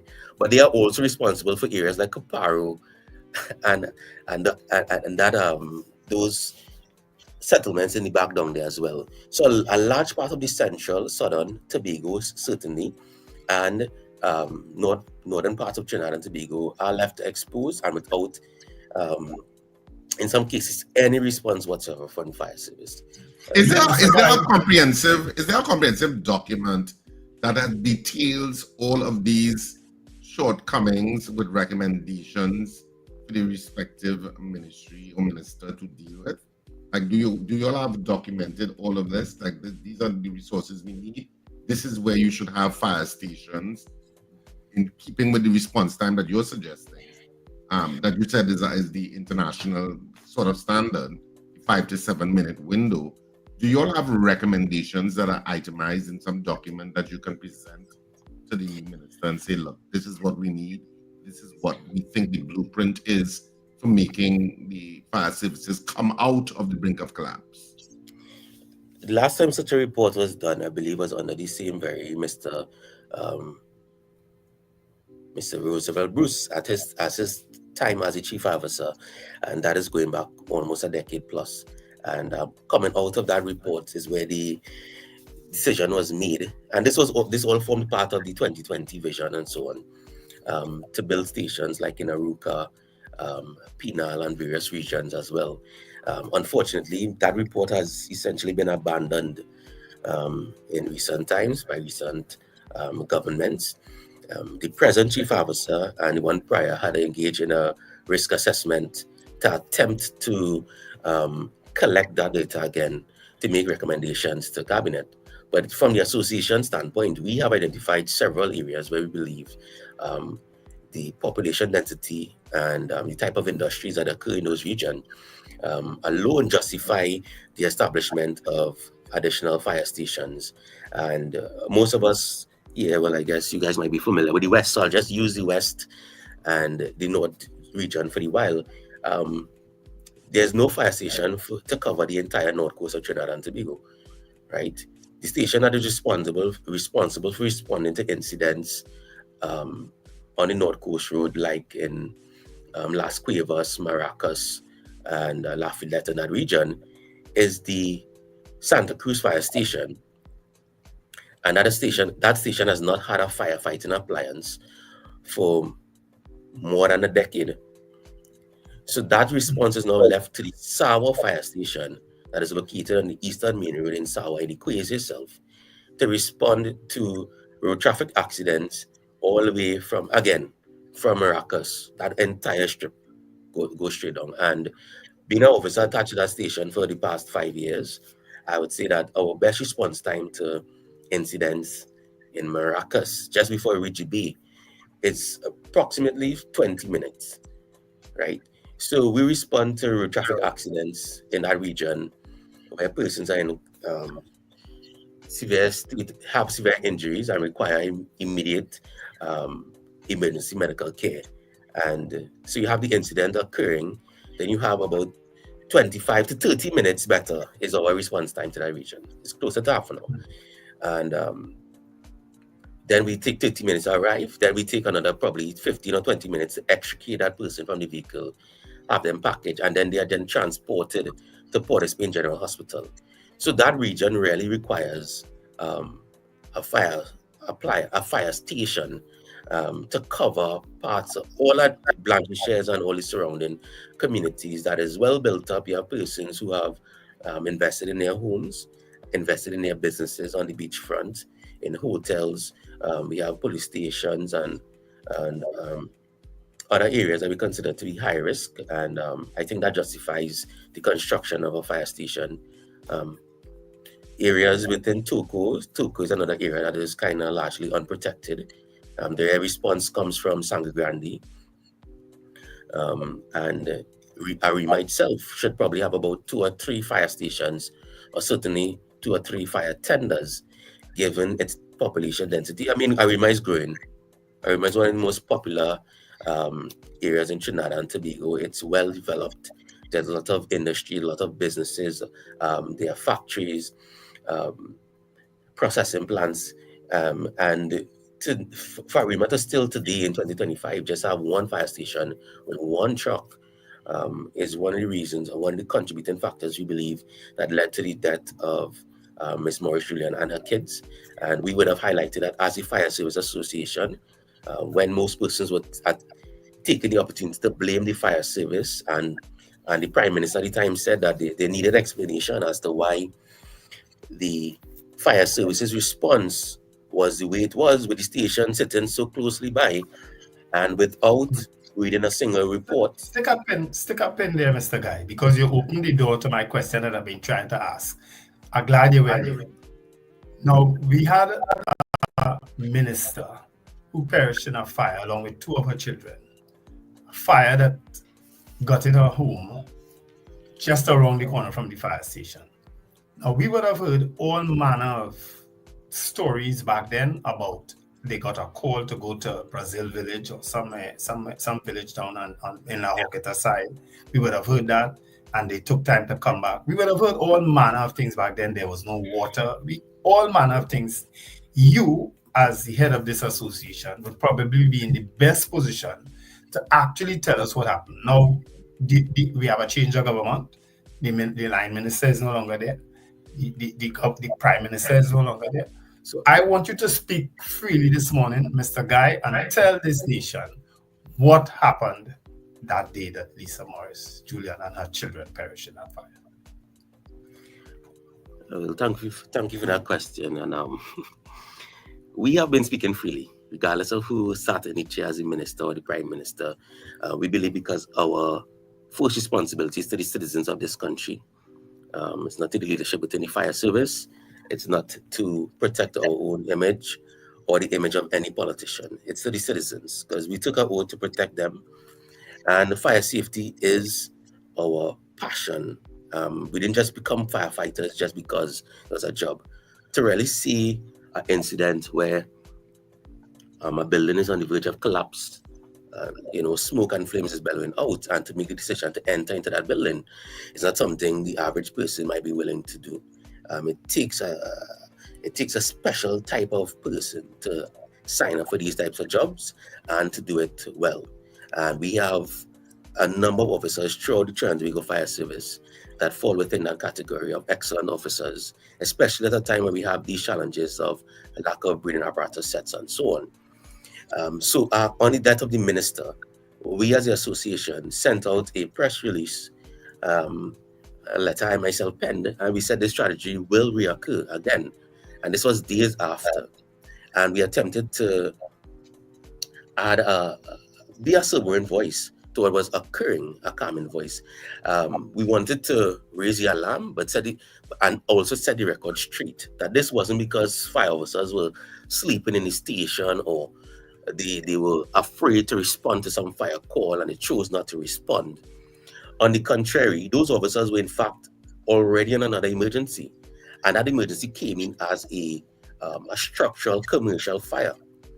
And those officers responded, and it's unfortunate that that call came in maybe 15 minutes before the incident at Miss Morris-Julian's home. And as a result of that, Arima Fire Station having again only 1 appliance that isn't even very much well equipped. But those officers being already occupied, the response then fell to the officers attached to the Tunapuna Fire Station.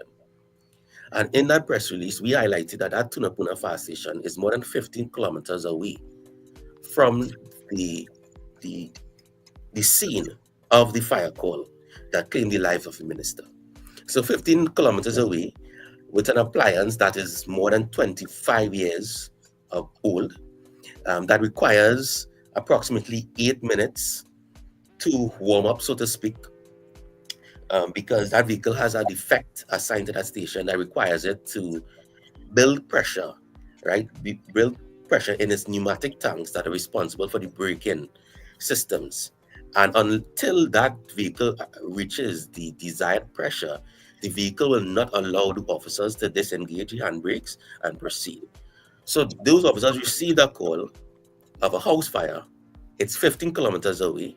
They receive that persons are trapped and they are just sitting in that truck for 7 or 8 minutes. And that's recorded in the diary until the vehicle reaches its desired pressure before they can respond. That's crazy. It is. Wow. It's crazy. I mean, because that 7 to 8 minutes is really what your response time should be to the actual fire, whatever fire that you're going to. And you're sitting in a vehicle waiting for it to warm up, basically. I mean, wow. If it wasn't so tragic, it would be farcical. And that's unfortunately, that's not the case for the appliance assigned to the Tunapuna fire station alone. That's the case for almost, for the majority of stations that have appliances, right? Which is, out of the 25 fire stations in Trinidad and Tobago, only about 15 to 17 have appliances. And I would say about 12 of those require that 5 to 7 or 8 minute warm-up period. It's and that is purely because of the age of the tender, is that it? Yes, the age and the defects were on the braking systems. So it's a common issue that they are seeing despite the type of fleet. So it's a maintenance issue. But when I speak to the officers assigned to that engineering department, they're saying to me, Guy, we don't have equipment, we don't have the tools, just like you all. We don't have the spare parts. The spare parts are not coming timely.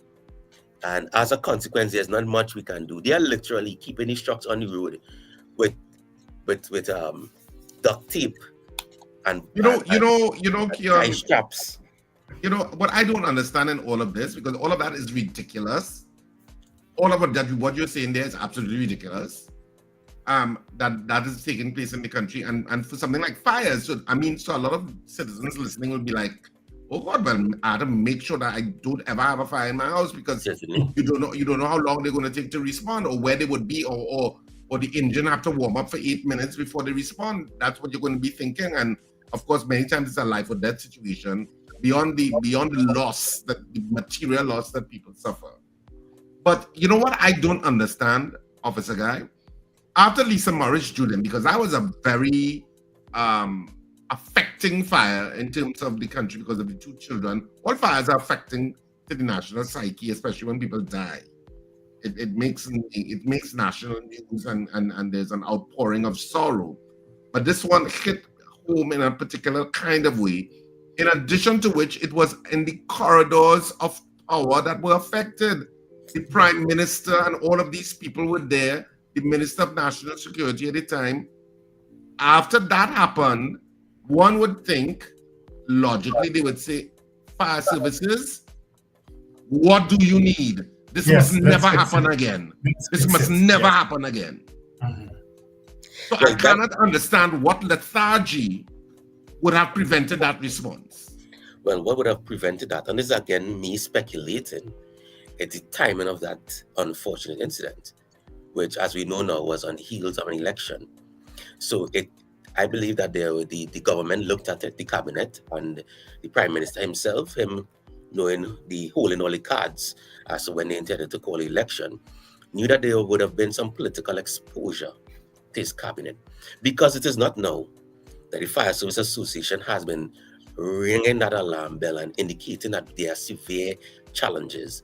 And one only need to go and do a Google search and highlight issues and just search issues within the fire service, and you'll see a plethora of articles from the past year since I assumed the office of the presidency, and certainly before that when my predecessor utilized the media to highlight the challenges that the officers and the fire service faced. And it was unfortunate that all of our report calls publicly and privately to the Minister of National Security to have these issues addressed fell on deaf ears. In fact, what we saw was the minister using both the Parliament as well as any platform when he had the opportunity to speak publicly on the issue of the fire service, calling the fire service and fire officers, my dedicated officers, all types of names like alarmist and confusionist, and that the fire service is indeed well equipped, that the officers have the required equipment and so on, and making all these statements that stand in stark contradiction to what the reality on the ground is. I mean, we are there. I suffered severe burns in my face on Republic Day 2023 on a structural fire call, and it was because on our plans we had no breathing apparatus sets. Had we had those protective equipment, I would have been fully dressed and protected. I was not. So I received those burns. I experienced that trauma, something that still follows me today, right, that I have difficulty speaking about. And here's the minister in the Parliament, days after, while my face is burnt up, saying to his colleagues within the Parliament and to the nation nonetheless, that the fire service is fully equipped and that breathing apparatus sets are being delivered. That was almost 2 years ago. We are still without breathing apparatus sets. In fact, the situation is even worse than it was. And for that reason, they chose to call for this investigation to sort of put a lid on the entire conversation surrounding the incident and government's inaction over the time. And now, today, we have the new Minister of National Security inheriting that problem, and he has to take a very good look at what is going on within the fire service and what has occurred over the past 10 years. And this is the reason we are calling for the release of the Chief Officer Bruce's report into the fire services response, because we believe that is the only report that has been commissioned to actually look at the fire service. And despite its narrow scope, we believe, because of the number of issues that we had, and so many of them came to a head on that day, that report is all we have to stand on to say, hey, all the things that we've been seeing in the past, look, it's here, recorded by an independent party, Mr. Bruce nonetheless, as well as the other two members of the committee that we believe would have witnessed, based on the interviews, the officers that we knew interviewed them, they would have been provided with pertinent information that would have definitely demonstrated that, in fact, the fire service and fire officers are not alarmists. We are not confusionists. We were the ones acting responsibly. We were the ones putting the public on notice that indeed, if there is an emergency at their home, that they may not be able to count on the fire services response. And while it pains me to make that statement publicly, as a 20-year, now 2 decades veteran of the fire service, and somebody who has committed my entire life to educating persons on public safety and so on, it's imperative to ensure that persons are aware so that they can take a little bit more precaution at home to purchase things like, fire extinguishers and smoke alarms, so that they will have early detection and possibly create an escape plan, so that should they be awakened in the middle of the night or at that hour that we saw the death on fire, which is between 4 a.m. to 6 a.m., where persons are in deep sleep, and just before they wake, when fires occur at those times, it's the most vulnerable that lose their lives. It's the elderly, it's children, and it's women. And that's what we saw happening on that day, on December the 16th. Mr. Guy, I mean, I listened to you this morning. I'm not totally shocked, because I have friends in the fire services. I have family there too who would have told me about certain issues surrounding the fire services. And we know we have failed. The governments have failed terribly at fixing the fire services. What hope is there for the future, Mr. Guy? Because people listening to you, as Richard said just now, go say, but what's really going on in this place? I pray to God I do ever have a fire at my home. I mean, it's depressing. It is. And I mean, Leo Rampison would have been championing that cause for a number of years. You understand? And you're doing an excellent job at it now. But it can't just be just about talk now. You all need to do something. There was a video that went viral, I don't know, I'm sure you remember, of a fireman rolling out of a fire truck because the door wasn't secured and he fell out. I mean, that video went viral.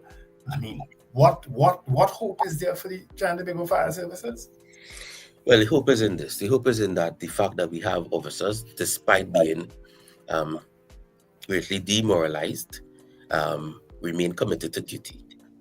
And because we have that human resource persons who are still willing to board trucks that we know are not safe, that we know that doors can open any second, that drivers are willing to,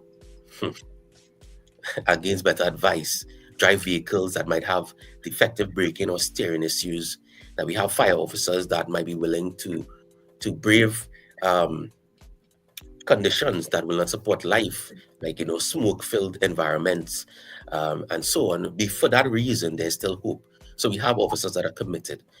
What we require here now is decisive, proactive actions by our leadership to acquire the very basic equipment, protective equipment like the breathing apparatus sets that will make us largely much more effective than we are right now. That provides us the ability to make an interior attack, to perform rescues on fires and to extinguish fires much quicker than we are now. We had a house fire not too far from Smokies and Bounty on the Avenue Gala Street about a month ago.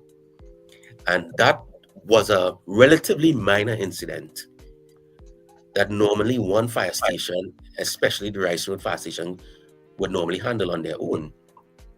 And they required support from the Sawa Fire Station, from the Tunapuna Fire Station, and from the Shagaramas Fire Station to fight a single-story dwelling house fire because they lacked equipment, they lacked manpower, they lacked the water resources.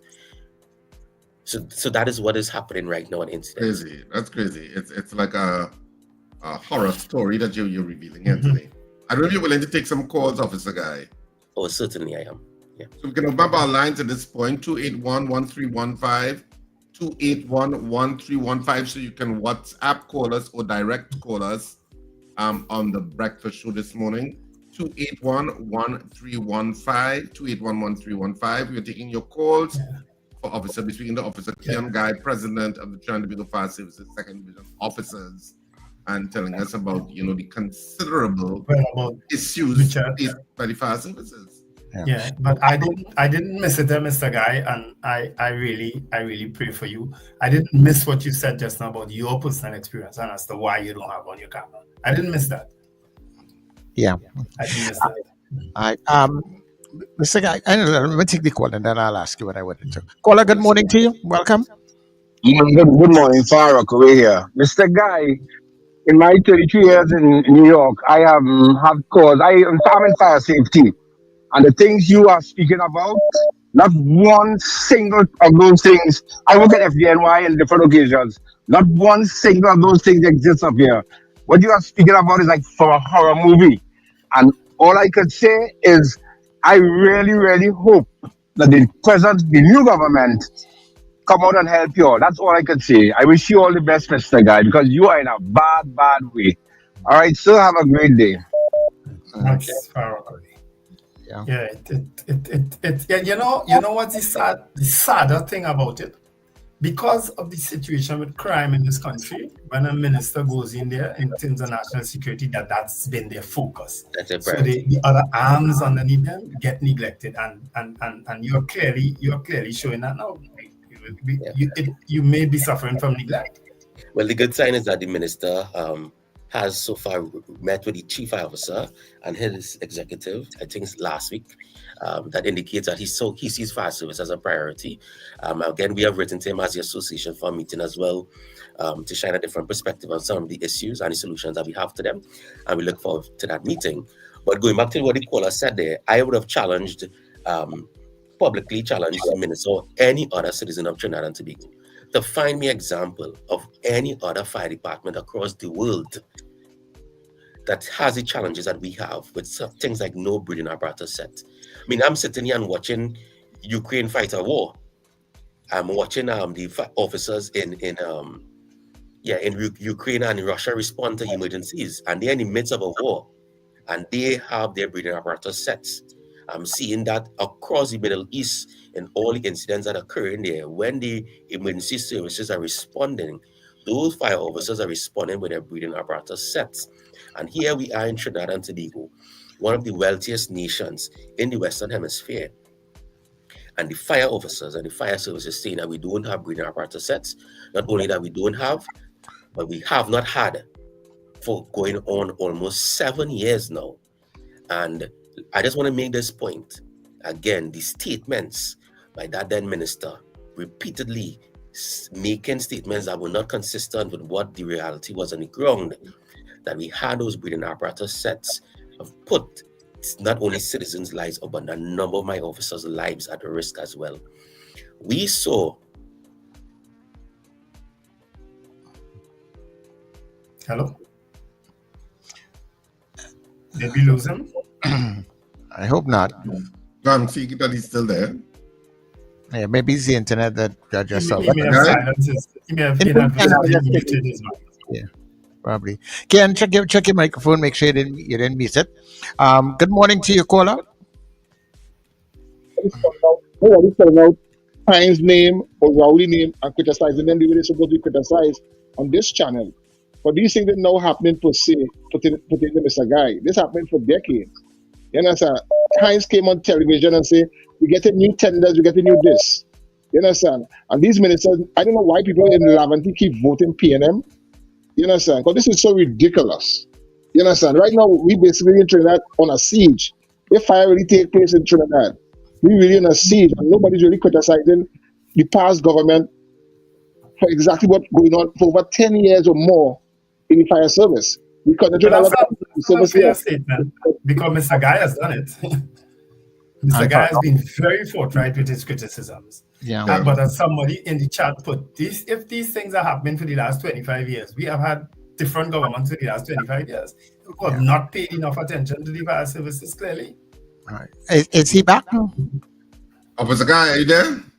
Oh, yes, I am. Okay, we lost you a little bit there. Caller, good morning to you. Good morning. I'm glad that Officer Guy is back to hear my contribution. I had an experience over the carnival where I passed at the Rice Road station after coming from some event, some party or some. And at 3 o'clock in the morning, the national flag was still flying. So another night now, I passed again and it was still flying at 2, 3 after the fete finished now. So this time I decided to stop and went across and speak to a senior officer. I didn't speak to any regular fire officer. I asked to speak to a senior officer. And when he came, I asked him, why is my national flag flying at 3 o'clock in the morning? And he explained to me, well, sir, the Harrier was stuck and the police thing. I said, okay, I understand that. This is a fire station. You all have trucks with ladders in it. And he explained to me, most embarrassed, he said, sir, well, to be honest with you, these trucks that you're seeing here, the ladder's not working on them. So we can't even use the ladder. I said, this is one story. I mean, the truck can go up one story of like one thing to pull on the national flag. He said, sir, they're grounded, they're not working. They're not working. I said, what about a regular ladder? Well, let's just spend $1 million for ladder and things. What about a regular ladder? He said, they don't have any in this station. So that was a horrific reality story for me to understand where our fire services is at, that all they have is appliances for show. This is Rice Road Fire Station, I'm telling you about to know. So if a fire happened to Twin Towers in any of those high-rise buildings in Port of Spain, the Rice Road Fire Station was incapable of responding to it. Yeah. Thanks very much, caller. I don't know that a flag flying 3 o'clock in the morning could compare with what Mr. Guy is saying is the problem. You know, I don't know, because God forbid, imagine if they go into a fire. But an important point raised there is, what is the capacity of the fire services to fight multi-story building fires? Not just multi-story, but as he pointed out there, just multi-story, yeah, but stories that might just be just 1 or 2-story buildings. You have no ladders, Mr. Guy? Yeah, we have no ladders. I mean, the ladder issue has been publicized, well publicized. There was a lot of money spent behind a certain type of ladders that were kind of ill-advised. And of course, we had the incident last January where we had 2 officers that were severely injured when the hydraulic platform, as the ladder, the truck with the ladders on top of it, the hydraulic ladders on top of it collapsed, and those officers are still on injury leave, and quite you need a big cocaine room for the fire services, Mr. Guy. Not just a cocaine room, we might have but that might be a start. Final caller, good morning to you very quickly.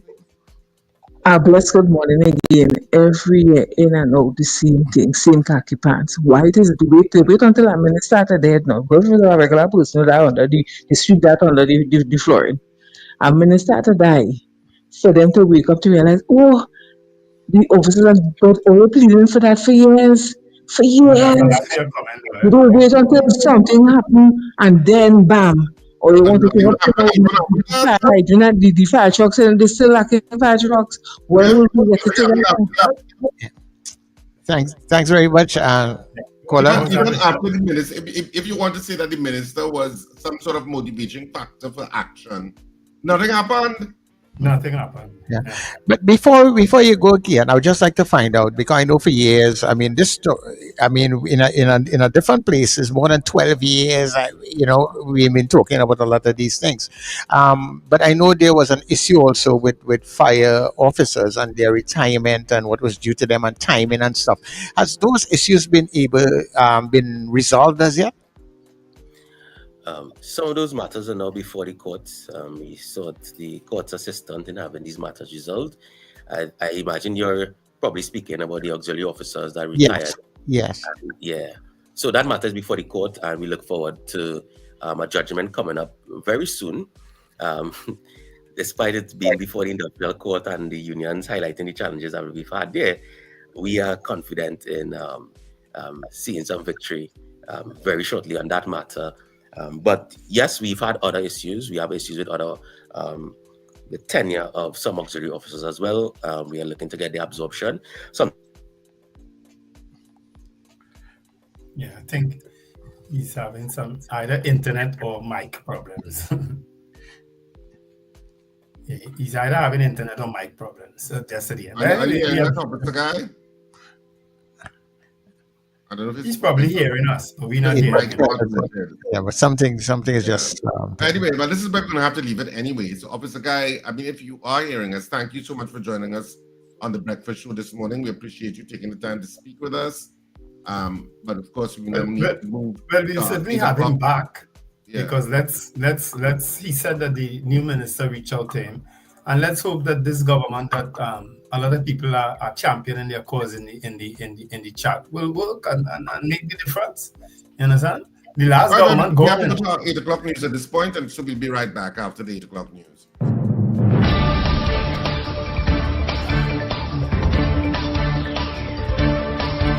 The news you need, the clarity you deserve. Local, regional, global. This is Net Radio News Now. This is your news update for Tuesday, May 20th, 2025. I am Amanda Mitchell with New Era TT Radio and M&E TV.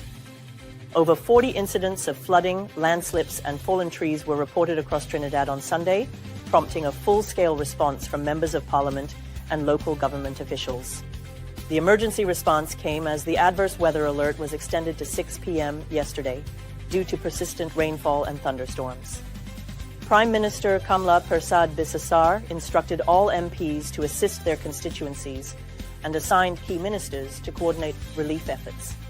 Localized flooding affected several regions, including Diego Martin, Cuba, Tabaquit, Talparo, San Juan, La Ventil, Sangre Grande, Chaguanas, Princestown, and Pinal Dihi.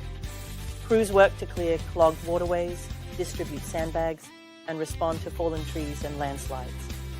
Agriculture Minister Ravi Ratiram has pledged to revamp the farmer compensation process following devastating weekend floods in Aranguez that left fields under nearly 18 inches of water.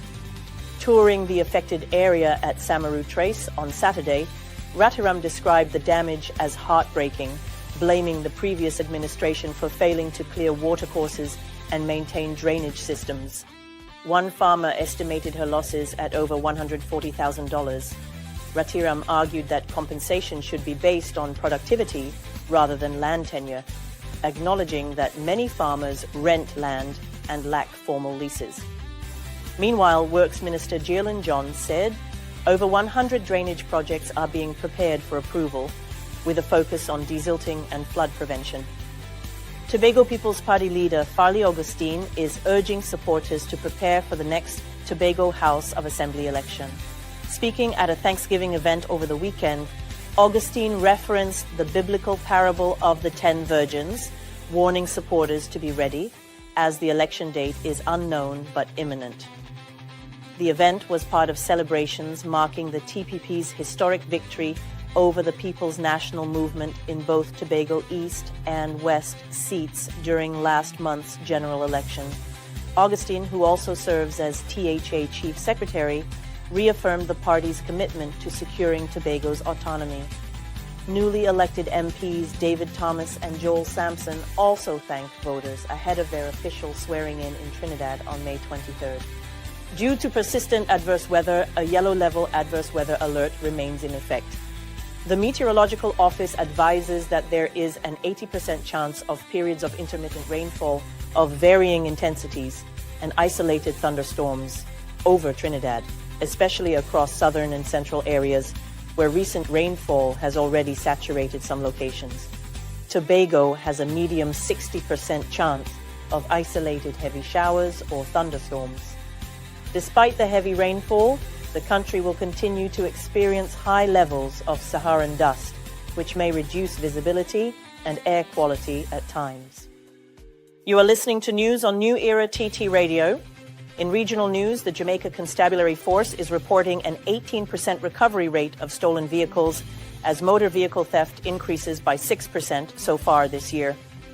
According to Detective Sergeant Joseph Morris of the Counterterrorism and Organized Crime Investigation Branch's Stolen Motor Vehicle Unit, data shows that the top 3 models of stolen vehicles are Toyota, Nissan, and Honda. The St. Andrews Central Police Division leads the country in car theft, with Halfway Tree and New Kingston town centers being areas of particular concern. Police are using smart check devices that provide real-time information about stolen vehicles and are leveraging the Jamaica Eye surveillance system to curb theft. Detective Inspector Marcel Bedward, head of the Stolen Motor Vehicle Unit, urged residents to be vigilant and report suspicious activities in their communities. In international news, after 2 phone calls with Donald Trump, Ukrainian President Volodymyr Zelensky has reasserted his red lines in negotiations with Russia. Zelensky says he won't give in to Russia's continued demands, which include the complete control of 5 Ukrainian regions, stating, Ukraine won't withdraw its troops on its own territories. The president committed to an agreed prisoner of war exchange and said preparations were already being made for more direct talks with Moscow. However, Zelensky noted that 2 key demands remain unmet. Donald Trump won't condemn Vladimir Putin for his continued invasion, nor has he seriously threatened further sanctions to force him to agree to a ceasefire. Zelensky is also calling for a ceasefire before talks can begin, suggesting there will be more negotiations about negotiations before any pause in fighting occurs. That concludes your news update for today. I'm Amanda Mitchell for New Era TT Radio and M&E TV. The Breakfast Show with Richard, Wendell and Sir Charles continues right after this short break. That was news now. Stay informed with New Era TT Radio. Net Radio.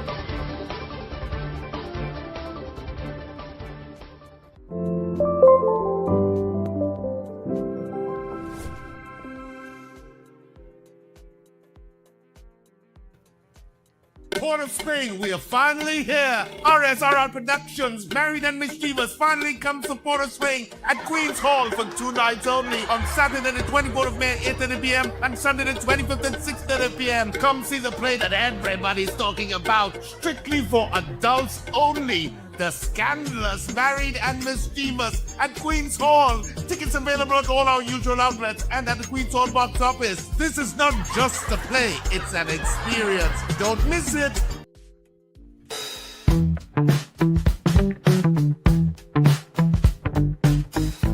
S&H Rumbox, 137 Western Main Road, St. James, for all your retail and wholesale needs for alcohol and non-alcoholic beverages. Call us at 686-0599 or visit us at 137 Western Main Road, St. James. S&H Rum Box. Drinking out of the box.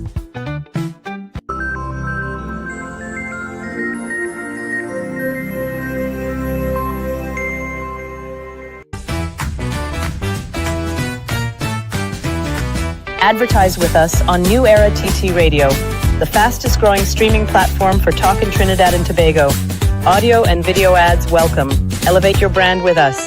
Connect with us at newerattradio@yahoo.com or call us at 299-5156. Now what are you waiting for?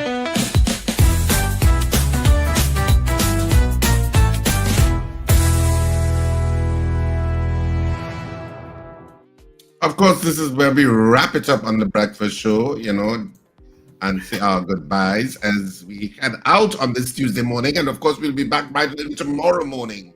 And of course, we'll be having that Jamaican. We have a Jamaican producer. Producer. Yeah. So Richard. When what? When you have a Jamaican hat. A Jamaican what? Hat? A Jamaican hat, and it's kind of hot. That would be encouraging. Yes, I have actually. I might just wait tomorrow. You see when they dress up like a Jamaican the other day? My grandson was so embarrassed. And Richard, you had one of those? It's a hat with the wig, the Rasta wig in it. No, I never had a hat with a wig. You never wear one of those? Okay. No, Wendell. Oh my word. Have I done a role like that? Yes, on stage. I remember that. I think I remember you wearing a Rasta wig. Yeah, I've done a role on stage, but I don't have it. All right. Right. So when you didn't send the picture to Richard? I saw it. I've seen it before. Oh, okay. Yeah. But this is where we wrap up the breakfast show this morning. Of course, you can continue to listen to New Era TT Radio on the stream, on TuneIn, and of course, we have packed shows later on this evening when you have Tony Fraser with some really fantastic interviews, as only Tony Fraser can do them. So don't go anywhere. So keep on the stream, newerattradio.com. And of course, if you're on TuneIn, New Era TT Radio on TuneIn, the stream continues after the show ends. Have a fantastic day, whatever you do. And remember to smile and laugh. It's great for your health. All right. Don't forget reruns on M&E TV this afternoon between 2 and 3 p.m. You can look at the reruns of the show. And of course, we're always on YouTube right through the day, right through the week. All right. Folks, have a wonderful day. Remember, one life. Live it. Yep. And don't forget theaters on this weekend, Saturday and Sunday at Queen's Hall. Married and Mischievous, strictly for adults. That one is strictly for adults. Subscribe. Don't get tickets early. Of course, tickets at the usual outlets. You can check RSRR Productions theater page for more information. Have a great day. This has been the Breakfast Show.